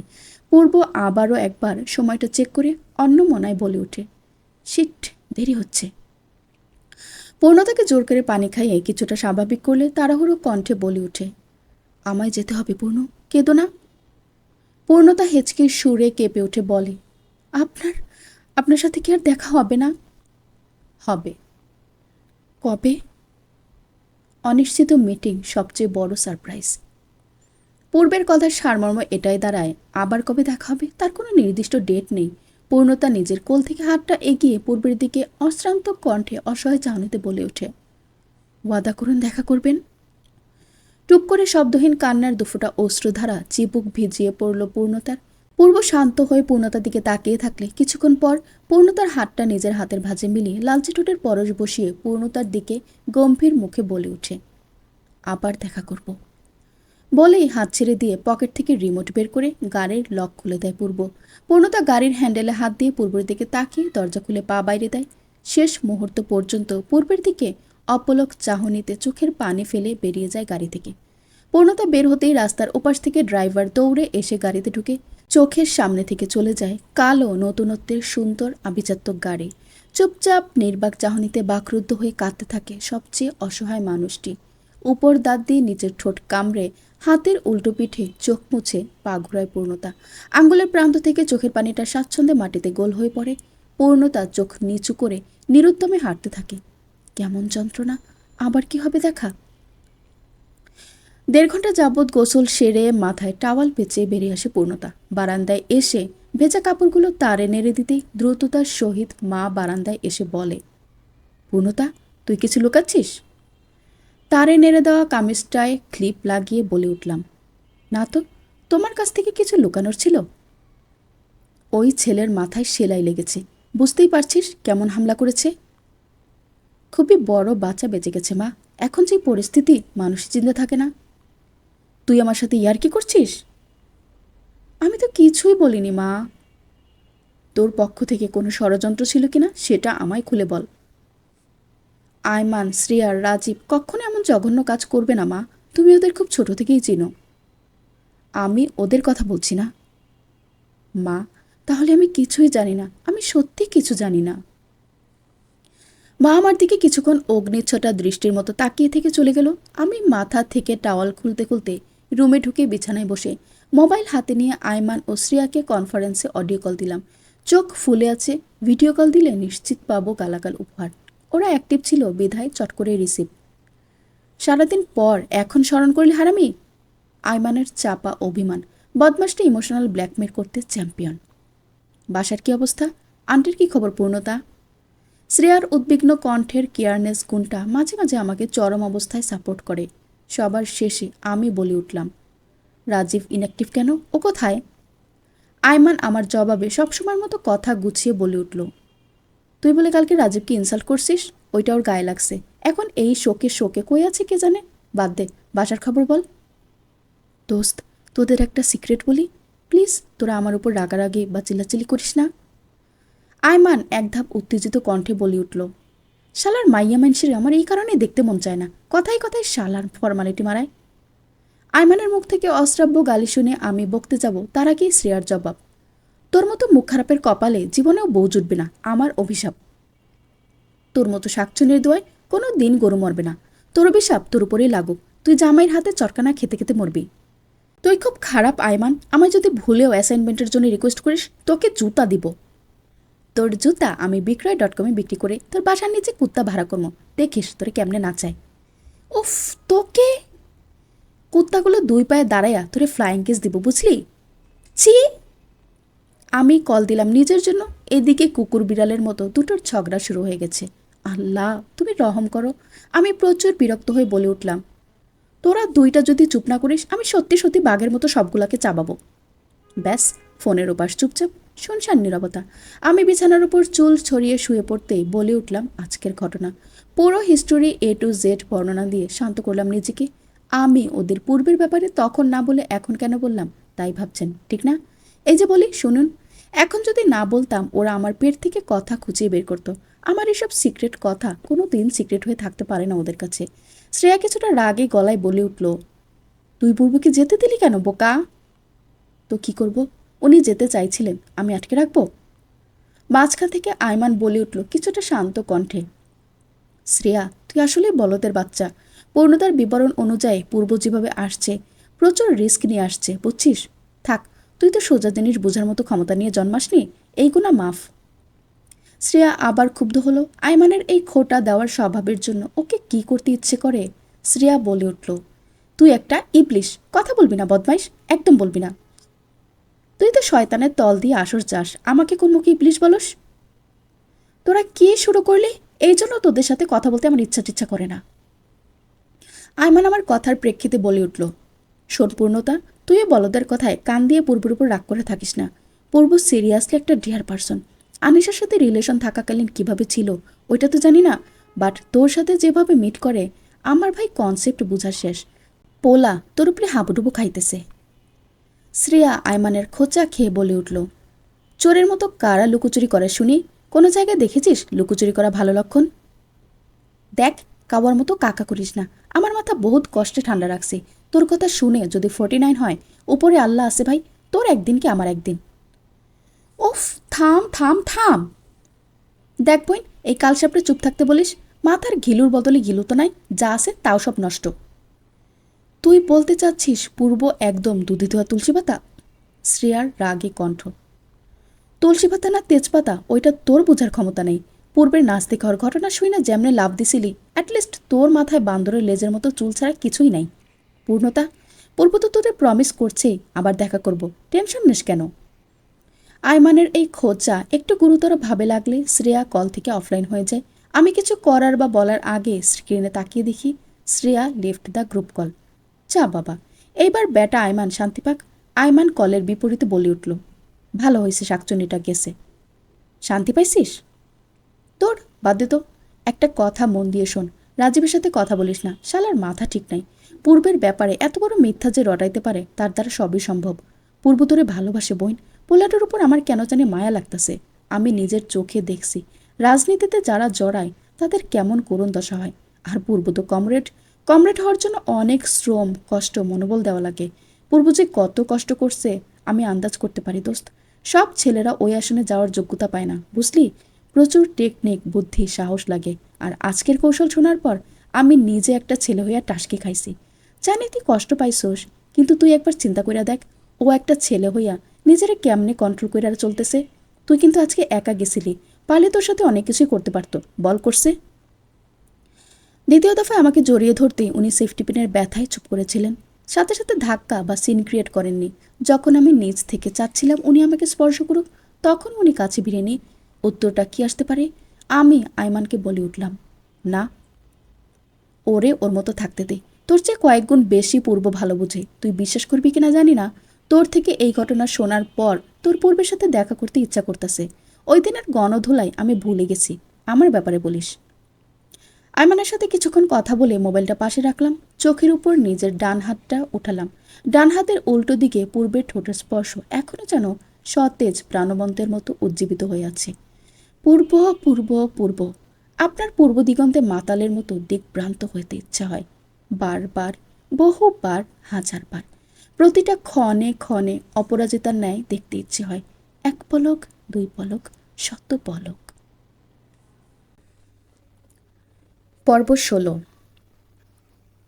আকাশে আজ সূর্যের দেখা নেই, ঘন কালো হয়ে ঢেকে আছে সকালের আকাশ। বেলা 12টা বাজলেও প্রকৃতি ধারণ করেছে সন্ধ্যার আভাস। এই কেমন ভয়ঙ্কর অন্ধকার! গা ভয়ে শিউরে ওঠে দমকা হাওয়ার শীতল পরশ পেয়ে। মনের মধ্যে খারাপ কিছু নিয়ে পূর্বাশঙ্কা অনুভব হচ্ছে, যেন ঘোর কিছু অনুচিত ঘটবে। পূর্ণতা ভার্সিটির লেকচার গ্যাপ দিয়ে আড্ডাস্থল হিসেবে ক্যান্টিনে এসেছে। আজ ওর মন ভালো লাগছে না। কি নিয়ে যে তীব্র ভয় অনুভূত হচ্ছে কিছুই বুঝতে পারছে না, শুধু মনে হচ্ছে খারাপ কিছু হবে। ক্যান্টিনের ভেতর সবগুলো লাইট জ্বালিয়ে দেওয়া হয়েছে। বৃষ্টিময় আবহাওয়ায় সবাই ক্যান্টিনের কফি বা চা খেতে ভিড় করছে। আয়মান এখনও আগের তুলনায় বেশ সুস্থ। মাথায় পেছনে ব্যান্ডেজের পরিবর্তে ওয়ান টাইম ব্যান্ডেজ লাগানো হয়। রাজীবের কোনো খোঁজ নেই। আয়মান ওর মেসে গিয়েছিল, কিন্তু রাজীব দেখা করতে চায়নি। পূর্ণতা কল দিয়ে আয়মান ও শ্রেয়াকে তথানুযায়ী ক্যান্টিনে আসতে বলল। পূর্ণতা ওদের অপেক্ষায় টেবিলে হাত রেখে তাতে গাল লাগিয়ে ক্যান্টিনের জানালা দিয়ে কালো অন্ধকার করা আকাশ দেখছে। আজ 1 সপ্তাহ হয়ে গেছে পূর্বের সাথে দেখা হয় না। সেই যে দেখা হয়েছিল গাড়িতে, তাতেই যেন পূর্ণতার রূপও আটকে আছে। বাসায় এখন মায়ের সাথে প্রচুর ঝগড়া হয় পূর্ণতার। এই তো ভার্সিটি আসার আগে নাস্তার টেবিলে বলে ওঠে, বিকেলে তোর বাবার দেখা একটা ছেলেপক্ষ আসবে, তুই যথাসময় রেডি থাকবি। পূর্ণতা ভেবেই পায় না মা কেন বিয়ে দেওয়ার জন্য উতলা হয়ে গেছে। ও কি পরিবারের জন্য কঠিন বোঝাস্বরূপ হয়ে গেছে? ও পরিবারের একমাত্র মেয়ে, সেখানে থাকবে ওকে নিয়ে আদর কদর বহু সমাদর। এদিকে মা পাগল প্রায় হয়ে গেছে বিয়ে দেওয়ার জন্য, আর পাড়া প্রতিবেশীর নিন্দুক আন্টিরা তো আছেই আগুনে ঘি তেল ঢালতে। পূর্ণতা নাস্তা না খেয়ে বলে উঠল, মা, আমাকে একটু সময় দাও, আমি একটু নিজেকে গোছাতে চাই। আমি চাই না হুটহাট একটা সিদ্ধান্ত নিয়ে সারা জীবন পস্তাতে। হ্যাঁ, সময় দে, পরে আনিশার মতো কীর্তিকলাপ করবি, তাই না? আনিশা আপুর উদাহরণ টানছ কেন? সব মেয়েরা কি তার মতো কাজ করবে? অবশ্যই না। মেয়ে জাত তো, ভুলে কি ভেবে? তুই তো এখনও ওই বান্দার নাম উচ্চারণ করার সাহস পাস না। তো তোর বিয়ে করতে সমস্যা কি? বারবার একটাই খোঁটা শুনতে শুনতে পূর্ণতার মাথা বিগড়ে গেছে। পূর্ণতা অনেকটা নাম ভেবে রাগত সুরে বলে উঠল, তুমি নাম শুনতে চাইছো না? ঠিক আছে, শুনো তাহলে। ওনার নাম পূর্ব, আয়াস ওয়াসিফ পূর্ব। আরও খবর চাও? তাও শোনো। উনি তোমার বাবার বন্ধু ওয়াসিফ নানার বড় নাতি। শুনেছ সব? এবার থামবা? আমাকে আল্লাহর ওয়াস্তে ছাড়ো মা, অনেক হয়েছে প্লিজ। আমি এখন বিয়ে করতে চাই না। পূর্ণতার মা হতভম্ব হয়ে হাত থেকে পরোটার প্লেট ছেড়ে দিলে ফ্লোরের সাথে তুমুল যুদ্ধ পাকিয়ে চুরমার হয়ে যায় কাচের প্লেট। পূর্ণতা হকচকিয়ে পানি খাওয়া আটকে মায়ের থমকানো মুখটা দেখল। মায়ের তো চমকালো কেন? পূর্ণতা টেবিল থেকে ব্যাগটা তুলতেই মায়ের কাছে এসে কাঁধে হাত রেখে বলল, প্লেট ফেলে দিলে কেন? পূর্ণতার মা শুধু ঢোক গিলছেন, চোখের পলকটা পর্যন্ত ফেলছেন না, এমন কঠিনভাবে হতভম্ব হয়ে গেছে জাস্ট নামটুকু শুনে। পূর্ণতা জিজ্ঞাসা সুরে আরও একবার বলল, মা প্লিজ কিছু তো বলো, কি হয়েছে? এমন রিয়েক্ট করছো কেন? থমথমে গলায় মা বললেন, তুই যার নাম উচ্চারণ করলি তাকে চিনিস? ভালো করে জানিস কি করে? তুমি এভাবে রসকসহীন গলায় কথা বলছো কেন? যেটা জিজ্ঞেস করছি সেটার উত্তর ভালোভাবে দে পূর্ণতা। কোনোরূপ মিথ্যা বা বানিয়ে বলার চেষ্টা করবি না। পূর্বের ব্যাপারে যতটুকু জানে সবটাই বলে দিল পূর্ণতা। খদিজা মেয়ের দিকে তাকিয়ে হতবাকার মতো বলে ওঠে, তুই কি ভুলে যাচ্ছিস রাজনীতি কি জিনিস? মা, আমি ওনার কর্ম থেকে ধর্ম কেন বিবেচনা করতে যাব? উনি যা ইচ্ছা করুক, নীতিবিরোধী কিছু না করলেই চলবে। পূর্ণতার উত্তর শুনে শরীরে সর্বোচ্চ শক্তি দিয়ে কষিয়ে চরমারে খদিজা। পূর্ণতা গাল ধরে কিছুটা দূরে ছিটকে গেলে খদিজা গর্জন করে বলে ওঠে, তুই আমাকে কখনোই বুঝলি না পূর্ণতা। আজীবন ভেবেই গেলি মা খারাপ, আমাকে কখনো মূল্য দেয় না। আরে, তোর বাপ যেখানে ব্যবসায় দাঁড় করাতে যে ঋণের মধ্যে ডুবিয়ে গিয়েছিল, আমি নিজে তোর দিকে তাকিয়ে তখন হাসপাতালে দিনরাত খেটে খুঁটে নিঃস্ব হয়েছি। নিজের ইনকামের টাকায় তোর আর তোর বাবার সকল চাহিদা পূর্ণ করেছি। তোর বাপ এখন আবার ব্যবসা দাঁড় করিয়েছে। কিন্তু তুই কখনো ভেবেছিস মা কেন খারাপ ব্যবহার করে? তুই সর্বদা নিজেরটা নিয়ে ভাবিস। তুই একটা স্বার্থপর মেয়ে হয়েছিস পূর্ণতা। ছোট থেকে বড় করলাম তোকে ওই পলিটিশিয়ানের হাতে তুলে মৃত্যুর মুখে ঠেলে দেওয়ার জন্য। আমি এই রাজনীতি নেতা টেতা নিয়ে প্রচুর ভয় পাই। কাকে কখন কোন সময় জবাই করে ফেলে। মরতে তোকে আমি ওই ছেলের হাতে তুলে দিব? তোর বাপ কিভাবে মুখ সেলাই করে থাকলো এতদিন? আজ তোর বাপ আসুক। কিরে, কাদস কেন? পূর্ণতার ভাবনার উনুনে পানি ঢেলে চেয়ারে বসে প্রশ্ন করলো আয়মান। পূর্ণতা চোখ মেলে টেবিলের উপর থেকে মাথা উঠিয়ে দেখে সামনের চেয়ারে আয়মান বসেছে ও পাশে শ্রেয়া। পূর্ণতা চোখ মুছতেই আয়মানের উদ্দেশ্যে বলে ওঠে, আমার মনটা ভালো না, প্রচুর খারাপ লাগছে, প্রচুর বেশি খারাপ লাগছে। কেন? আয়মান ভ্রুকুঞ্চিত করে বলল।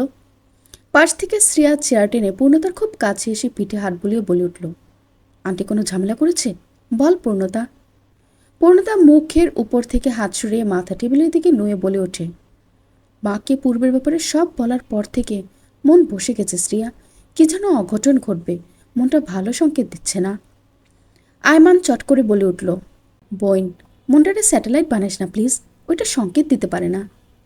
শ্রেয়া খেপে গিয়ে বলে উঠল, তোর নস্টালজিক কথাবার্তা অফ করে প্লিজ, একটা থাপ্পড় লাগাবো। পূর্ণতা, আন্টিকে সব বলার পর কি হয়েছে? আন্টি কি খারাপ কিছু বলেছে যেটা শুনে তোর মন খারাপ? পূর্ণতা জোরে নিঃশ্বাস ছেড়ে হালকা গলায় বলে ওঠে, মা বলেছে ওনার সাথে বিয়ের চিন্তাভাবনা কথা নিছক। একটা পলিটিক্স করা ছেলেকে বিয়ে করা মানে নিজের হাতে নিজের মৃত্যু গ্রহণ করা। আয়মান আশ্বস্ত গলায় পূর্ণতাকে বুঝিয়ে বলল, পূর্ণতা, পূর্ব তোকে লাভ ইউ বলেছে? বিয়ে করতে চাইছে? কোনো প্রকার ফোর্স করছে যা তুই নিতে পারিস না? আমার তো মনে হয় না পূর্বের মতো মানুষ এগুলোর একটাও করছে। জাস্ট আমি এটুকু বলতে চাই, বিয়ের চিন্তা আপাতত সাইডে ফেলা। আগে পূর্বর স্ট্র্যাটেজি বোঝার ট্রাই কর। 1 সপ্তাহ হয়েছে পূর্ব তোর সাথে যোগাযোগ করে নাই, বুঝিস ব্যাপারটা? তোর চাইতে 1000 গুণ বেশি ছটফটানি ওর হইতাছে। মাথা ঠান্ডা কর, আমি 3টা কোল্ড কফি অর্ডার দিয়ে আসতেছি। আয়মানের অর্ডার করা কোল্ড কফিতে চুমুক দিয়ে ভাবছি পূর্ব এখন কোথায় থাকতে পারে। উনি কি আমাকে একটু মিস করছেন না? আয়মানের তথ্য মতে ছেলেদের মধ্যে অস্থিরতার বেগ বেশি, তবে পূর্ব কি নিজেকে মহাপুরুষদের মতো কন্ট্রোল করছে? কিন্তু কেন? আমি কফিতে আরেক চুমুক দিয়ে মোবাইলে গেমস খেলা আয়মানের দিকে তাকিয়ে বলি, দোস্ত শোন না, তোর কি মনে হয় পূর্ব আমায় মিস করছে? আয়মান গেমসের দিকে মগ্ন হয়ে জবাব দিল, টিস্যু যেমনে এক ফোঁটা পানি দেখলে শুষার জন্য উইঠা পইরা লাগে, অমনে মিস করতাছে, কাগজে লেখানে।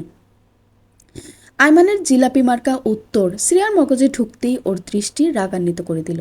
শ্রেয়া রেগে গিয়ে বলল, ছি, তোর এই ঘুতুঘুতু মার্কা এক্সাম্পল শুনলে গা ঝাড়া দেয় আয়মান।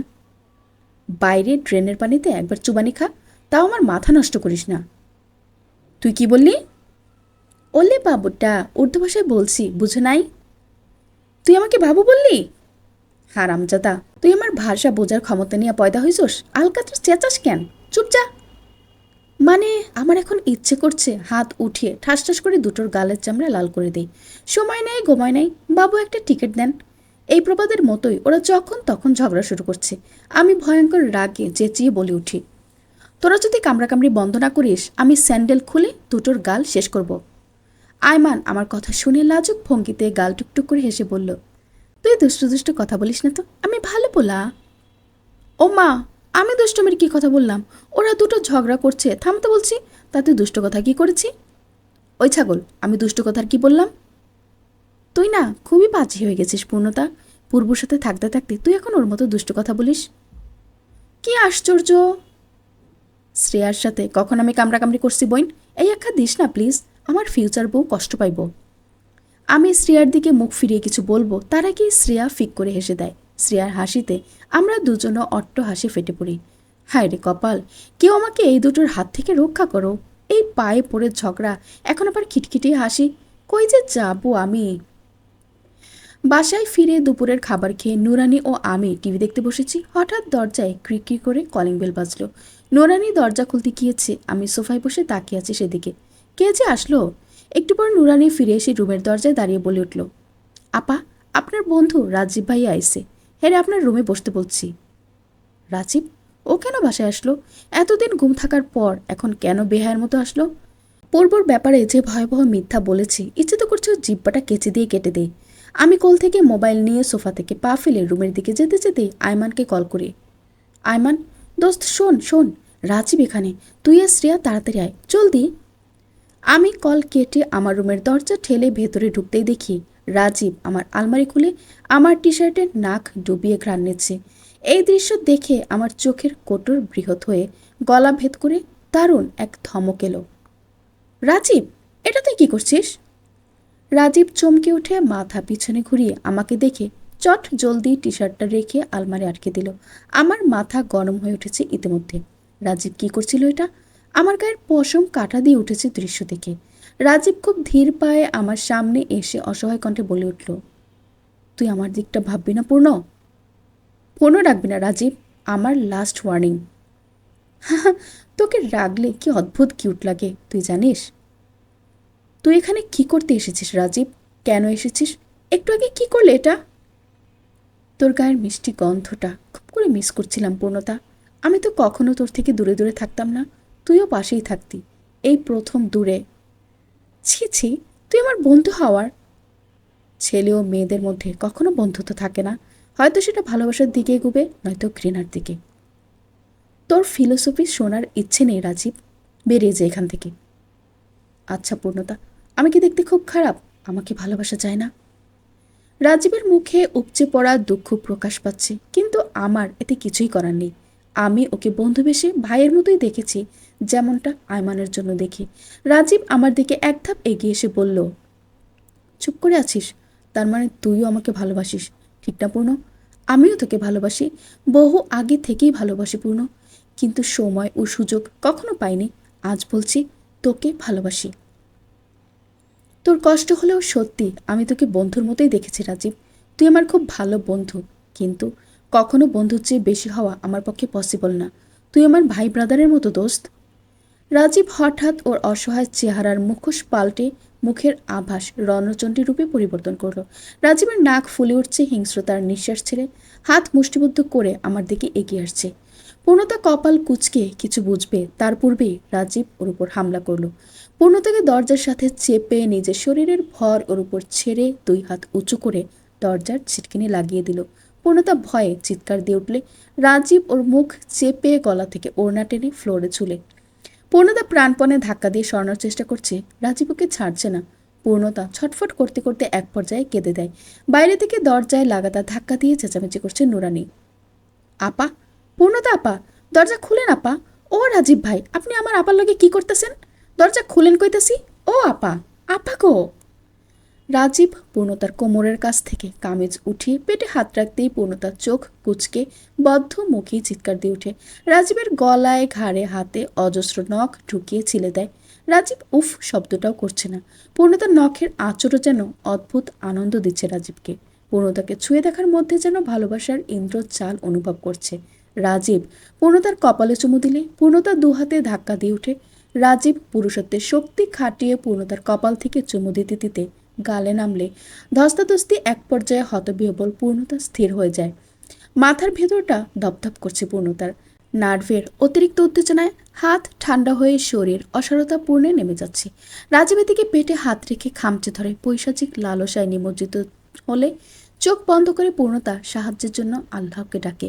এই মুহূর্তে পূর্বকে খুব মনে পড়ছে পূর্ণতার। পূর্বের সেই ওয়াদা, আবার দেখা করব, সেই অব্যক্ত অনুভূতি। ওকে আসো প্লিজ। সেই অস্থির গলা। কাঁদছ কেন? পূর্ণতা হু হু করে কেঁদেই যাচ্ছে। পূর্ব একবার আসুক প্লিজ, আমি মরে যাব। রাজীব আমাকে ছাড়বে না পূর্ব, আমাকে মেরে ফেলবে। হঠাৎ দরজায় নুরানির আহাজারের পাশাপাশি শোনা গেল একজোড়া অস্থির চিত্ত গলা। কুত্তার বাচ্চা, শালা তোরে আমি জবাই করবো। দরজা খোল শালা, দরজা খোল, তোর কল্লা নামামো, দেখ তোরে কি করি। রাজীব, দরজা খোল বলছি, তুই আজ পার পাবি না, পূর্ণতাকে ছাড়। আয়মান ও শ্রিয়ার কণ্ঠ পেয়ে রাজীবের হিংস্রতা বেড়ে গেছে। পূর্ণতার ঘাড়ে এক হাত রেখে আরেক হাতে পূর্ণতার মুখ চেপে কানে কামড় দিচ্ছে রাজীব। পূর্ণতার চোখের পানি রাজীবের হাতের উপর পড়ছে। পূর্ণতার চিৎকার বাইরে যাচ্ছে না। আয়মান কোনো উপায় না পেয়ে শেষে নিজেই দরজায় লাথি মারে। দরজার ছিটকিনি আলগা হয়ে খুলে যেতেই সজোরে ধাক্কা খেয়ে রাজীব পূর্ণতা থেকে ছিটকে উল্টে ফ্লোরে যেয়ে পড়ে। দরজার ধাক্কায় পূর্ণতা পিঠে ব্যথা পেয়ে অন্যদিকে ধপাস করে পড়ে যায়। আয়মান ভেতরে ঢুকে পূর্ণতার দিকে না তাকিয়ে শ্রেয়াকে ইশারা দেয় পূর্ণতাকে ধরার জন্য। শ্রেয়া ফ্লোর থেকে ওড়না উঠিয়ে পূর্ণতাকে ঢেকে বেরিয়ে যায় পাশের রুমে। আয়মান এলো পাথারি মারতে মারতে রাজীবের নাক দিয়ে রক্ত বের করে ফেলেছে। যে কোনো মুহূর্তে আয়মানের উত্তমাত্তম ধোলাই খেয়ে সিরিয়াস একটা অ্যাক্সিডেন্ট ঘটে যাবে। আয়মান রাজীবের বুকের 2 পাশে পা রেখে মুখে ঘুষি মেরে বলল, তুই বন্ধু নামের কলঙ্ক, আমাদের বন্ধু নামক সুন্দর সম্পর্কটারে তুই কলঙ্কিত করলি শালা। পূর্ণতারে তুই ভালোবাসিস, বাল বাসিস, তোর বাঁচার অধিকারই নাই তুই পূর্ণতার সাথে।